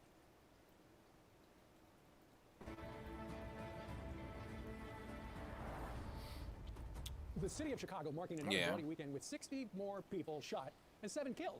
At least 10 kids were among those injured. This comes as a shocking report shows a child is more likely to be shot in Chicago than die from COVID because this year alone, 302 kids have been hit by gunfire in Chicago. Meanwhile, 214 kids have died of COVID. Fox and Friends Enterprise reporter Lawrence Jones joins us right now. Lawrence, with the administration, it's all about trying to fix COVID. Why are they trying to fix Chicago? I mean, when you look at the way that they handled this crisis, it's been shut down the schools, shut down. I know. Chicago's crime rate has increased quite a bit. That's in the last, annoying. like, several years. That's annoying What's for that? him. That's annoying for him to compare a pandemic that like Corona to a problem with people murdering each other. Like it's two different things that are extremely different. Like the problem the everybody can get Corona and I don't know. It's just stupid to compare those two things together. I really hate that because I can't. Well, it is Fox News. Yeah. Shut down businesses when we know it's riskier for people to die from bullets in Chicago. Look, I've been covering this story for years now, extensively for Fox and Friends and the Fox News channel. It's very simple to solve this problem. You need a DA that knows how to do their job and prosecute the criminals. You need a judge that's going to deny bail. You need DAs that are going to go out there and get the ones partner with the beak. I mean, there's quite a bit of deaths due to gun violence. I wonder if Fox News is actually going to try to, support certain stricter policies towards gun ownership, but I don't think that's going to be the case. Cops, as well as develop a relationship with the feds to have a federal case against these people. But right now, kids are being robbed of opportunity because they're more likely to be shot. Kids are sleeping on the floor because stray bullets. It's a travesty. And if they would handle this like they handle COVID, they can get it under control. It would be all hands on deck and try to figure out. But we have talked about this. This is a Democratic-run city and has been for decades. So it seems like their attitude is instead of making it more difficult for people to come into possession of guns, we're just going to be more draconian when it comes to how much jail time we give people for engaging in gun crimes. That's worked so reliably. Yeah. But of course, again, Fox News is trying to do entertainment here, not information. If you know something about Illinois politics, Illinois has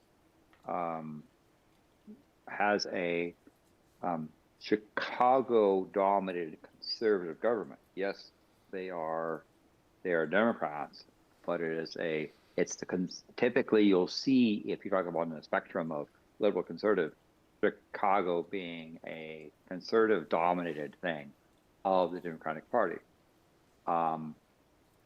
And you know, the more progressive stuff tends to be something that happens downstate, actually where it's dominated by, in that area, the Republicans.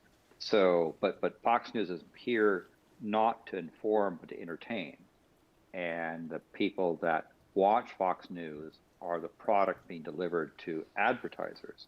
So what Fox News does is tells them what they want to hear and feeds them a line that little thing about, oh, a Democrat run this city, right? That's not the issue there. The issue they're trying to be thinking about, like, look at these people dying. But the other issue is why aren't the quote Democrats doing something about deaths in the city if they're doing this terrible thing about the pandemic? Again, Fox News doesn't care about that. What they care about is trying to narrow their demographics to a more defined set of people, because those people watching it are the product. They then go to advertisers and say, look, we have slanted our stories to try and tailor to a more well-defined audience. So you, the advertiser, could pay us more money because you're instead of getting a wide spectrum of viewers, are getting a narrow spectrum of viewers. And again, it's not to inform, but to keep you, if you're fit their demographics, watching long enough to then be delivered to advertisers or as a product. And I know a lot of people I know outside the internet who get their information from Fox News, who are mostly older relatives. It's like they'll talk about like the media being controlled by the Democrats, and it's like they mention like television, like news networks, and it's like, well, the internet exists. And if you want, you can do more formal research and get your information from a large variety of sources that are much more trustworthy than like any news network you'll find on TV. And it's like, it seems like what they want is just tune into one news network and get all your information entirely from one source. And when I present them with like what the reality of what they're doing, it's like, regardless of what's like your political affiliation is, like how can you honestly believe that you're getting like reliable information if you're getting all your information from just one source alone? The Democratic run and You tell him, Gene. 4 people were arrested on Saturday in Washington as they took part in a rally in support of the rioters arrested in the January 6th attack at the Capitol. Police say about 450 people attended Saturday's protest. That's even fewer than the low number projected by law enforcement. Authorities stepped up security in the days before and put up a fence around the Capitol to ensure the protest did not become a repeat of January 6th. Hey, thanks for watching our... Hey, thanks for watching our stuff. Make sure to subscribe. What was that, Shab? Sorry, I was just doing the outro thing for their video real quick. Yeah. Gene, you're like good lost. job for that. Yeah, and it seems like these particular like they're not doing the best coverage. It's not much information. Yeah, we already covered this. I covered your face, Gene. Beneath this border bridge in Del Rio, Texas, a group of migrants grows by the With hour. semen. Men, women, and children, mostly from Haiti. Tonight, they number nearly 15,000, tripling in size since Wednesday, all waiting in near 100-degree heat, washing clothes in the Rio Grande and sleeping outside for a chance to claim asylum. We need the administration, Secretary Mayorkas, the Vice President, and the President to call this what it is. This is a crisis. With staff unable to keep up with processing, state lawmakers are calling on Washington for help. In response, DHS promising a massive movement of migrants, announcing 400 Border Patrol agents are en route. The agency also resuming deportation flights to Haiti within 72 hours, adding our borders are not open, and people should not make the dangerous journey. With Del Rio's only border crossing now temporarily closed, the city... Age unresponsive. Yeah, I think deportations of there is what they're doing now. As I understand, that's the current things happening, but I could be wrong. Yeah, I do know, like, Haiti, like, for some reason, like, the natural disasters, the hurricanes, they usually, on the, was it Hispaniola? Haiti always gets hit the worst compared to the Dominican Republic.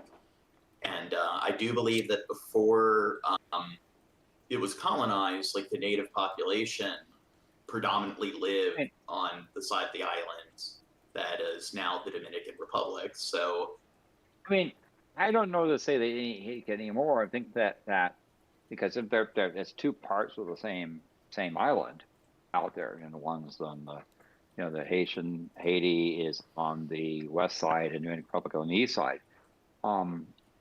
The part of the problem stems from a continuously corrupt government and inability of that government to take care of their citizens. So when hurricanes hit, they don't just hit the west side, right? They or earthquakes.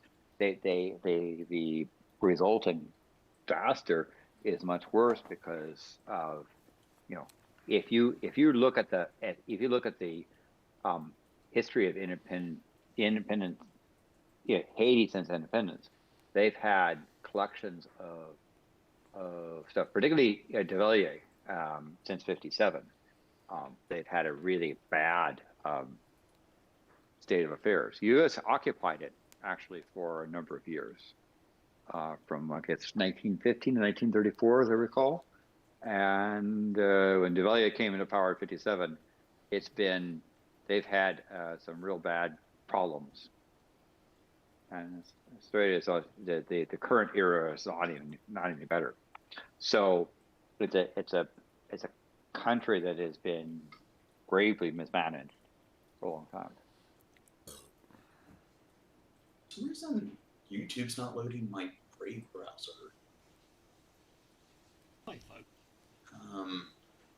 It's kind of odd. You're odd.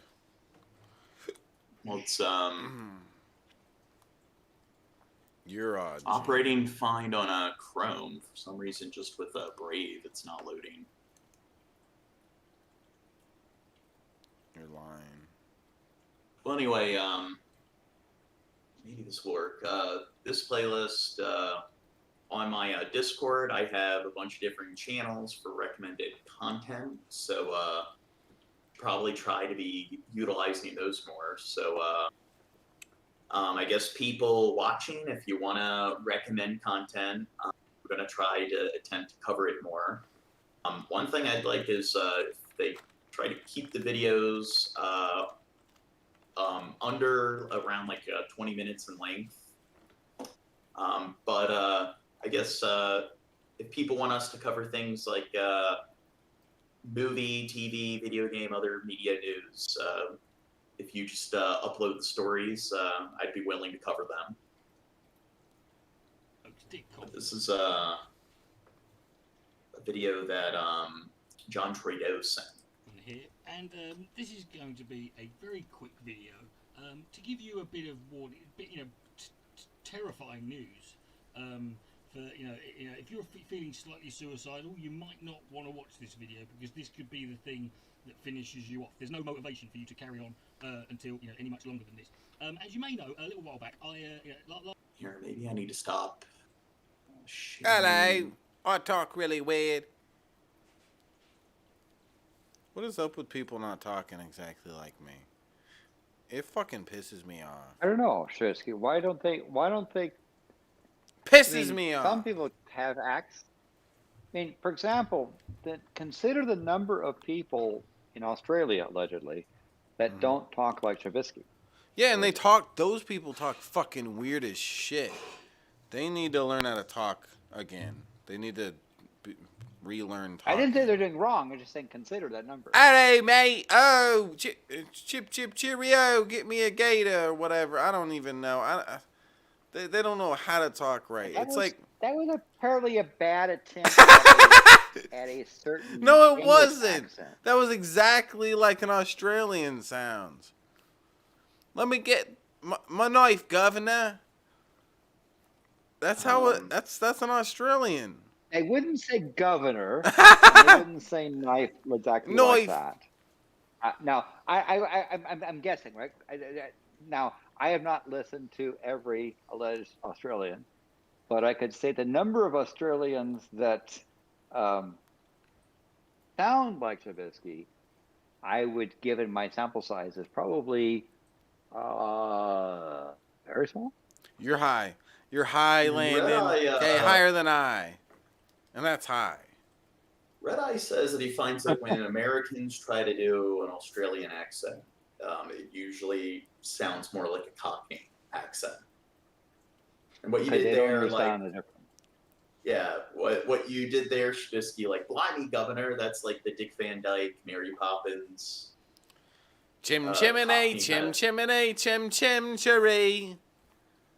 I got a bigger knife than Shabisky. You know what? For a movie night, we need to watch Mary Poppins for movie night. Yeah.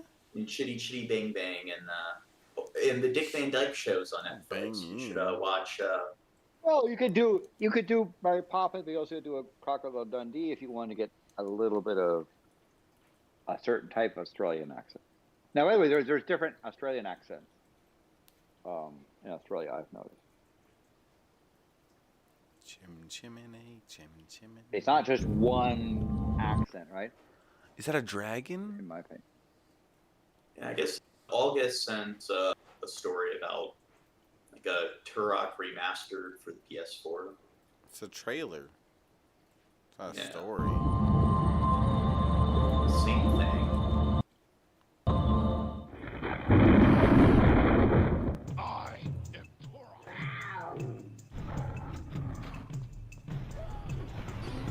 Turok, like I have Amazon, a Comixology subscription, so I've just recently gotten into reading comics, and I didn't know Turok was based on a comic book series. I was talking to TwoGuns about it the other day, or like several months back when I got Turok for Steam. I'm like, oh, what do you think the story is? So I looked it up, like what the origin was, and there's been like a comic series about it that's been going on for like 4 or 5 decades at this point. Got an odd look on your face. Yeah, sometimes I think of killing people, and I have a weird look on my face when I do that. Yeah. I think part of the problem is people don't understand, don't listen to accents much, and they kind of confuse that sort of thing, right? And that's sort of my problem is thinking, Irish versus not understanding Irish versus Scottish. And it's fun because if you listen to accents, it's fun to hear how other people sort of form words. But addition to accents, right? Because you sit there and say, well, you're going to try to talk Australian. One of the big problems I have is that they play with the language so much that you could try to, from an impressionist point of view, mimic the words, but if you don't know actually how to say them correctly or the expression, right, then you sound like an idiot. So, or if you understand what they're saying, the words, but the words don't make sense because that's one thing that they like to do in Australia is to play with the language. They have fun with it.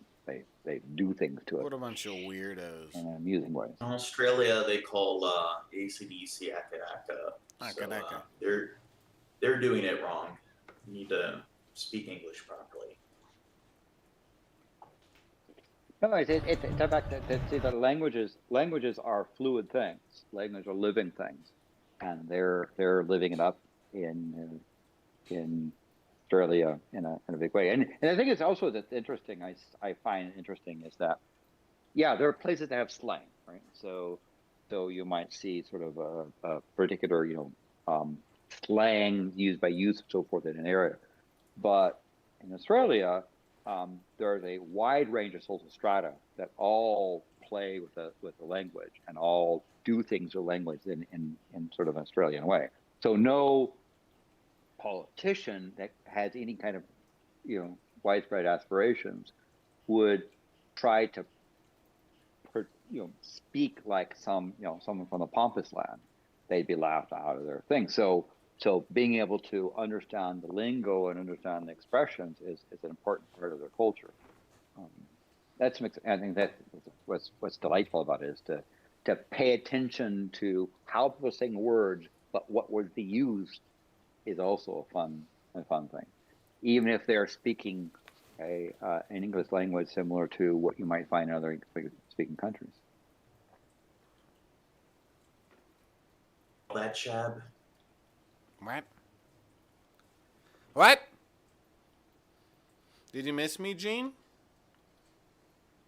No. Don't make me mute you. Okay.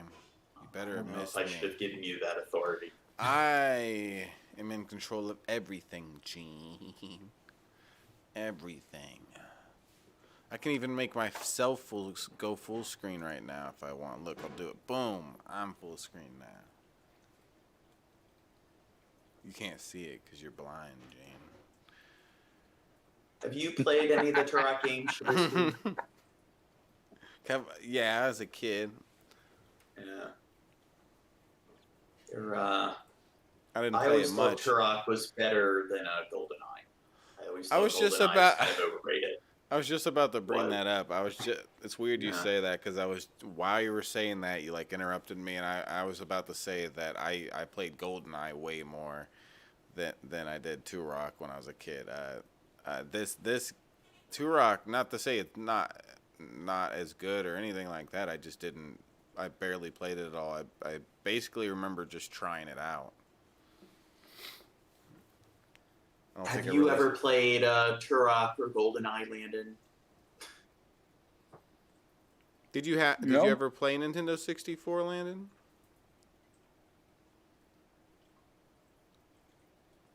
No, I mean, this is not. Yeah, no, not in my repertoire. Yeah.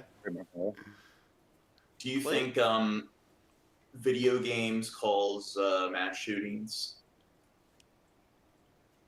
No, I don't think necessarily, but I'm not an expert. But I have read people who sound credible that this notion of video games corrupting the youth doesn't seem to be doesn't seem I don't see the evidence there, but I'm not an expert in that field. Like we were just talking about with like Fox News, just telling people what they want to hear. Do you think a lot of older people that didn't grow up with games, it's just like this technology's new, I don't like it because it's not of my generation. So do you think the media once more is just telling people like, hey, here's like stuff you want to hear. You want to hear some bad things about games? Here you go. Because you don't want to like it, so here's more dirt you can use to justify your animosity towards this new technology.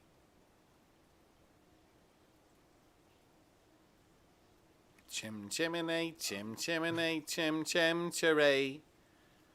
Jane's got a tiny little red pay. Chim chimney, chim chimney, chim chim chiray. What's the rest, Gene? Can't fill it up, Gene. What the fuck was that? Kita tidak takut dengan What the fuck was that? Atau jenazah yang ada sebab tapi subtitles here. What the fuck was that? What the fuck was that? Where are the captions? What the fuck was that? Kasih sayang kita jauh lebih besar kepada nenek moyang kita dibanding kita. And they're not giving us options to show. Oh, there are the subtitles. You can see them.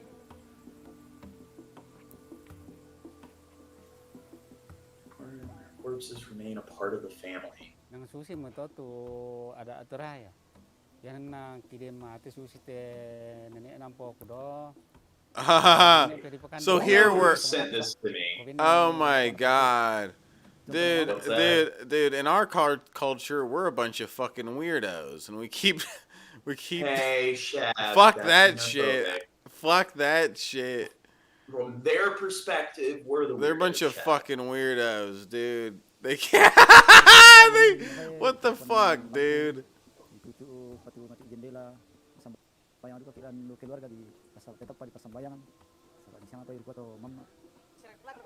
Who convinced these people that this is okay? Oh my god. No, fuck that. Dude, what the fuck? Who convinced them of this bullshit? You don't want to. This is just as stupid as fucking religion and shit. This is just like here's a stupid idea and it just spreads across the fucking the land and all of a sudden it becomes like messed up to question it. Like fuck that. Fucking bury your fucking dead and stop being weirdos about it. What the fuck? You see this in cultures all over the world. They have just really stupid, irrational, like yeah, and this is crazy right here. Holy shit! Like, let's just stuff Grandma and keep her in the living room, guys. Oh, why not? Yeah.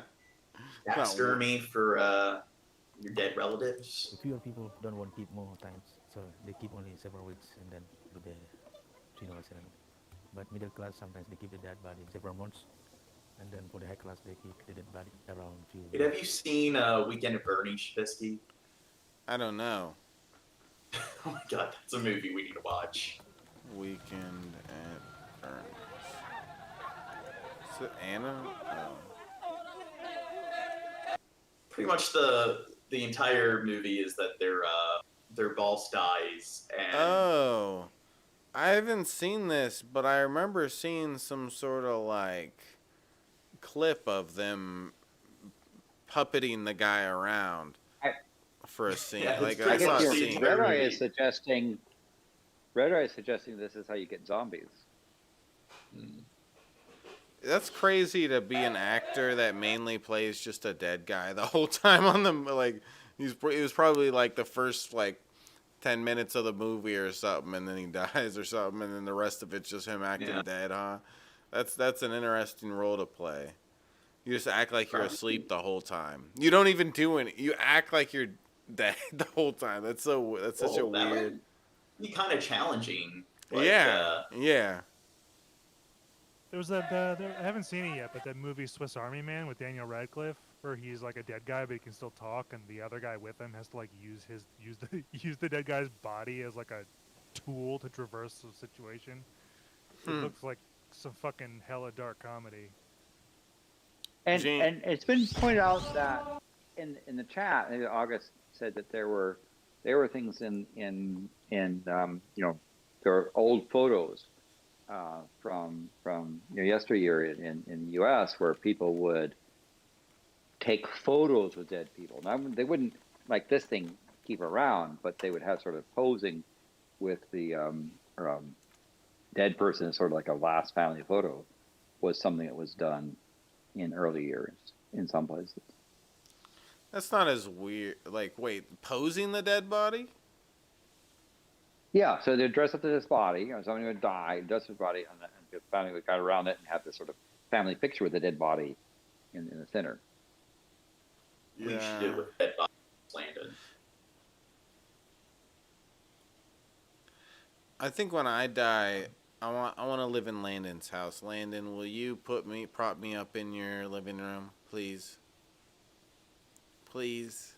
If you cremate yourself and give me some of your ashes, I want you to prop me up, and I want to be like have a bong in my hand or a joint or something. I want to be looking cool, you know. I want them to do like a marionette show. I want my body like transformed to like a marionette, and they need to do like some stage show to an audience with my body.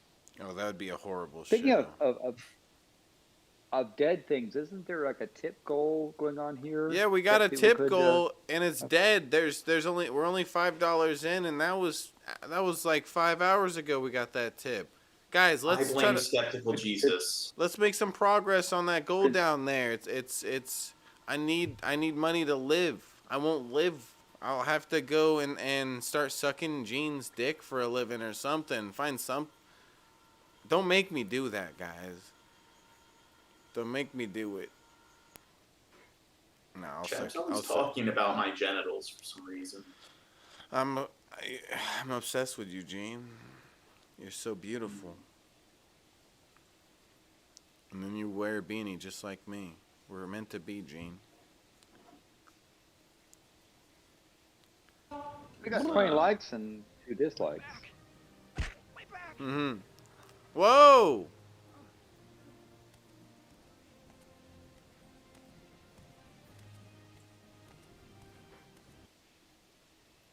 This is the lockpicking lawyer. Don't know what that was, but I don't know anything. I don't know. What's he gonna do with this metal thing and the other metal thing? I don't know. This is an interesting channel that deals with lockpicking as an expert lockpicker. And this is an interesting lock that he analyzed. Tooling, a company in Nevada, which sells this $400 hidden shackle padlock. This is the key to it, and it's billed as unbreakable, unpickable, and even bulletproof. Those are all pretty bold claims, but this is also a really unusual lock. As for the claims regarding physical toughness, while nothing is truly unbreakable, I'm convinced it would take an act of extraordinary violence to break. It's almost certainly tougher than whatever you are locking. As for the pick-proof claim, it's not something easy to discuss without showing you how it works. The first step of opening this is to remove this plunger, and that's done with a magnet on the back of the key. Now he needs to fire bullets at it to prove to us that it's. Yeah. He's a sit there with a machine gun. It's just friction held in place with these. I've seen this channel. They had a different lock. It was like some absurd just a hunk of fucking steel, and they went to the gun range and they hung it from a rack and they hit it with a 50 cal and other shit too, and it took a while. It took quite a while until finally the thing had just been shredded and it just fell off. We should patent a lock that's made of Buckminster flooring. Do you think that's feasible? No. What do you think, Landon? No, they're not. They're too brittle.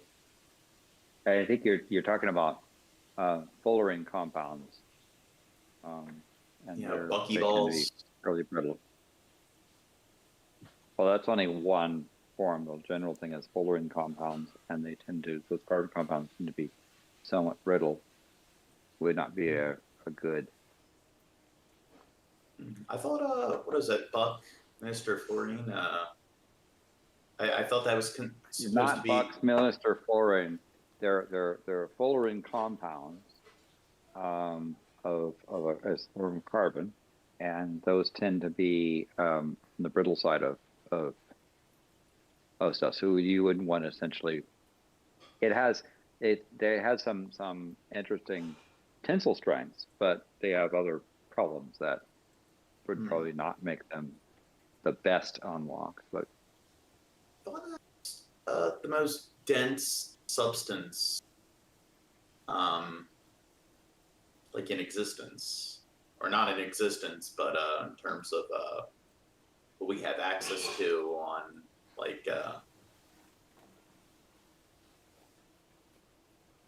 isn't it the most dense diamond or variation of diamond, or am I thinking of something else?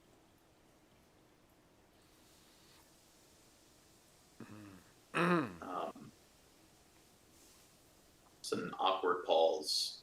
Well, you need to educate yourself more before these streams, Gene. This is a problem, okay? You're not as educated as me on all these subjects, and you need to catch up, Gene. Okay? God damn it. Now, I want to watch this guy open the rest of this lock. How does it open up, Gene? He used a magnet, pulled the little thing out. That is locked onto by the other side of the key. Know that. That is now locked on, and what we do is we turn it clockwise to open. That's opposite of the direction you would normally turn a bolt. Once we do that, the shroud will come off. That reveals the shackle carrier, and we can just pull the shackle out. So, essentially, all that holds this shut is a really unusual bolt that requires an equally unusual wrench. My first thought was to use a bolt extractor, which will easily grab onto the round bolt head. But this doesn't work on left-hand threaded bolts, only right-hand. In fact, I'm not even sure these are made for left-handed bolts. I would probably make one if I encountered these locks with any frequency, and I suspect it would be very effective. But in my attempt to avoid the work, I came up with a less elegant solution, but one that still seems to work. I'm going to grab the bolt head with these long duck-bill pliers after first lining the jaws with a piece of sandpaper. I'm then going to turn those pliers with another set of pliers. Like I said, not very elegant, but it does work. So let's put all this back together and we'll give that a try.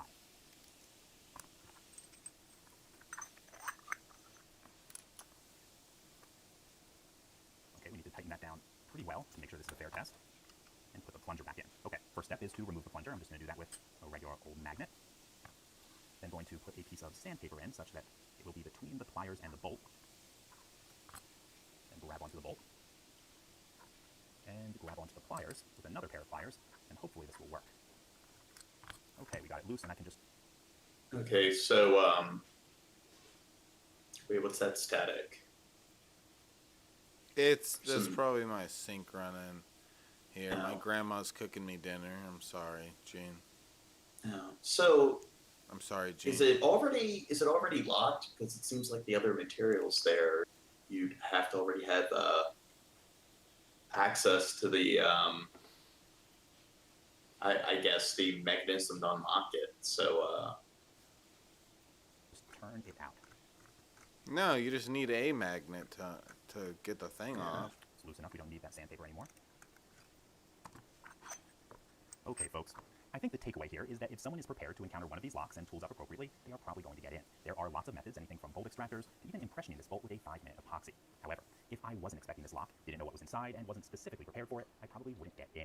In any case, that's all I have for you today. If you do have any questions or comments about this, please put them below. If you like this video and would like to see more like it, please subscribe. And as always, have a nice day. The pretty fancy, badass looking lock, and he made it look like nothing in a second with his fucking... Dude, that's what he does. Yeah, with his sand...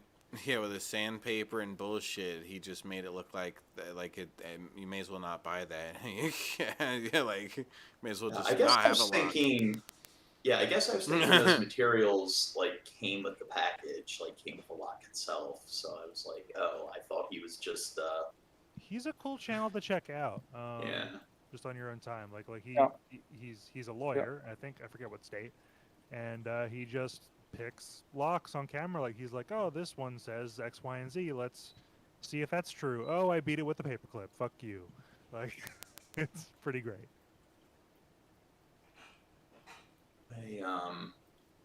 What? I think I exhausted all the videos I have for today. And, you're lying. I think we've streamed for a decent amount of time. We,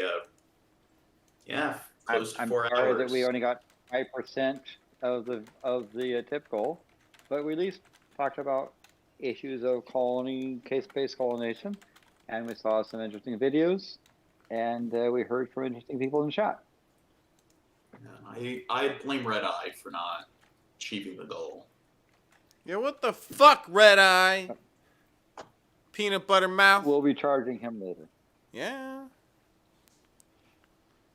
Anyway, please like. But the problem is that Red Eye would probably, if he were to try to tip, it would be $1 dues. And as I understand, it takes a number of dollar dues to make a Zimbabwean dollar. And it takes a lot of digits of Zimbabwean dollars to make anything worth buying. So it's true. You know, Australians, they use the wrong kind of currency. Yeah. Ain't American currency. They do? American. They need to use American. Yeah, by the way, you can buy Red Eye merch. I bought Red Eye merch. I have a special cup mug, a battery containment unit.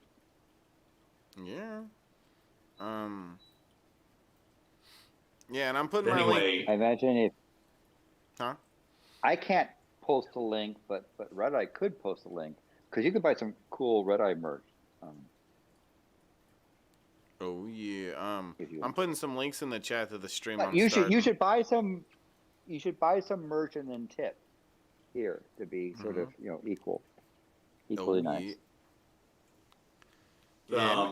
Please hit the notification, join my Discord. I know Landon has a Discord, and Landon just recently started his own channel.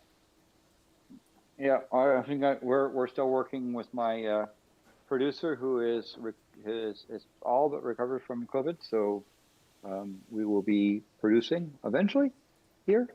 It'll come. And it's been a wonderful time talking with you, John. And of course, your greatest miss, who's down there. Yeah, that guy. No, you're the greatest. Your greatest miss. And don't forget TwoGun's here, even though he was quiet a bit. Oh yes. He's a cutie pie. TwoGun was here? TwoGun was wait. Shut up, Landon. It's always great talking to you.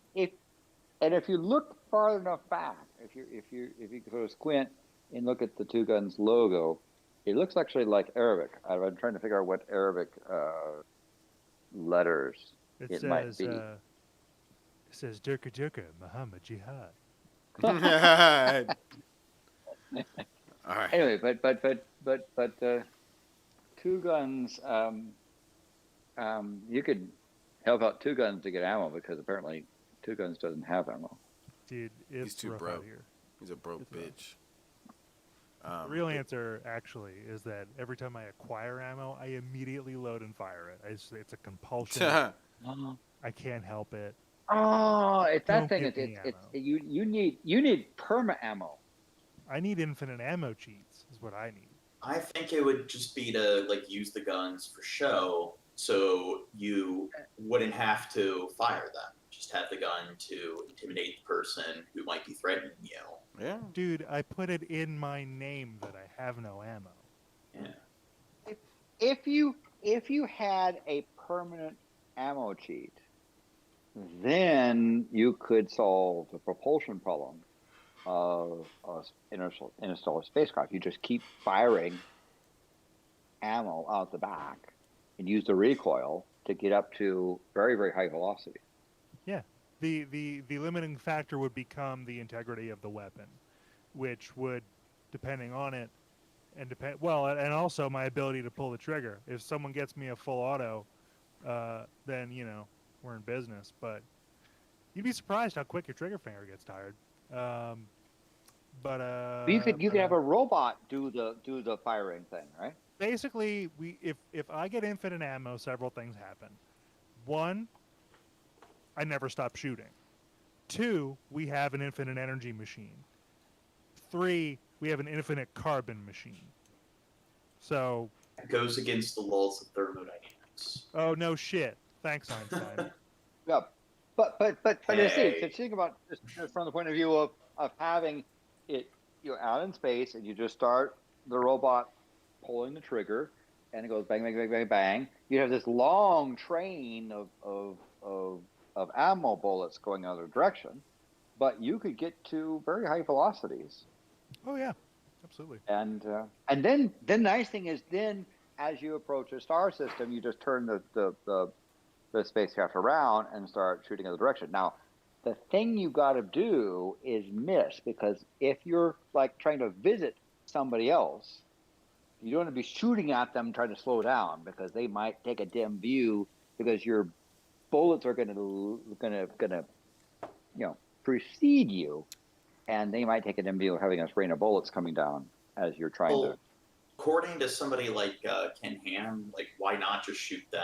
Because they pretty much are going to go to hell regardless, because they're not human. Mm-hmm.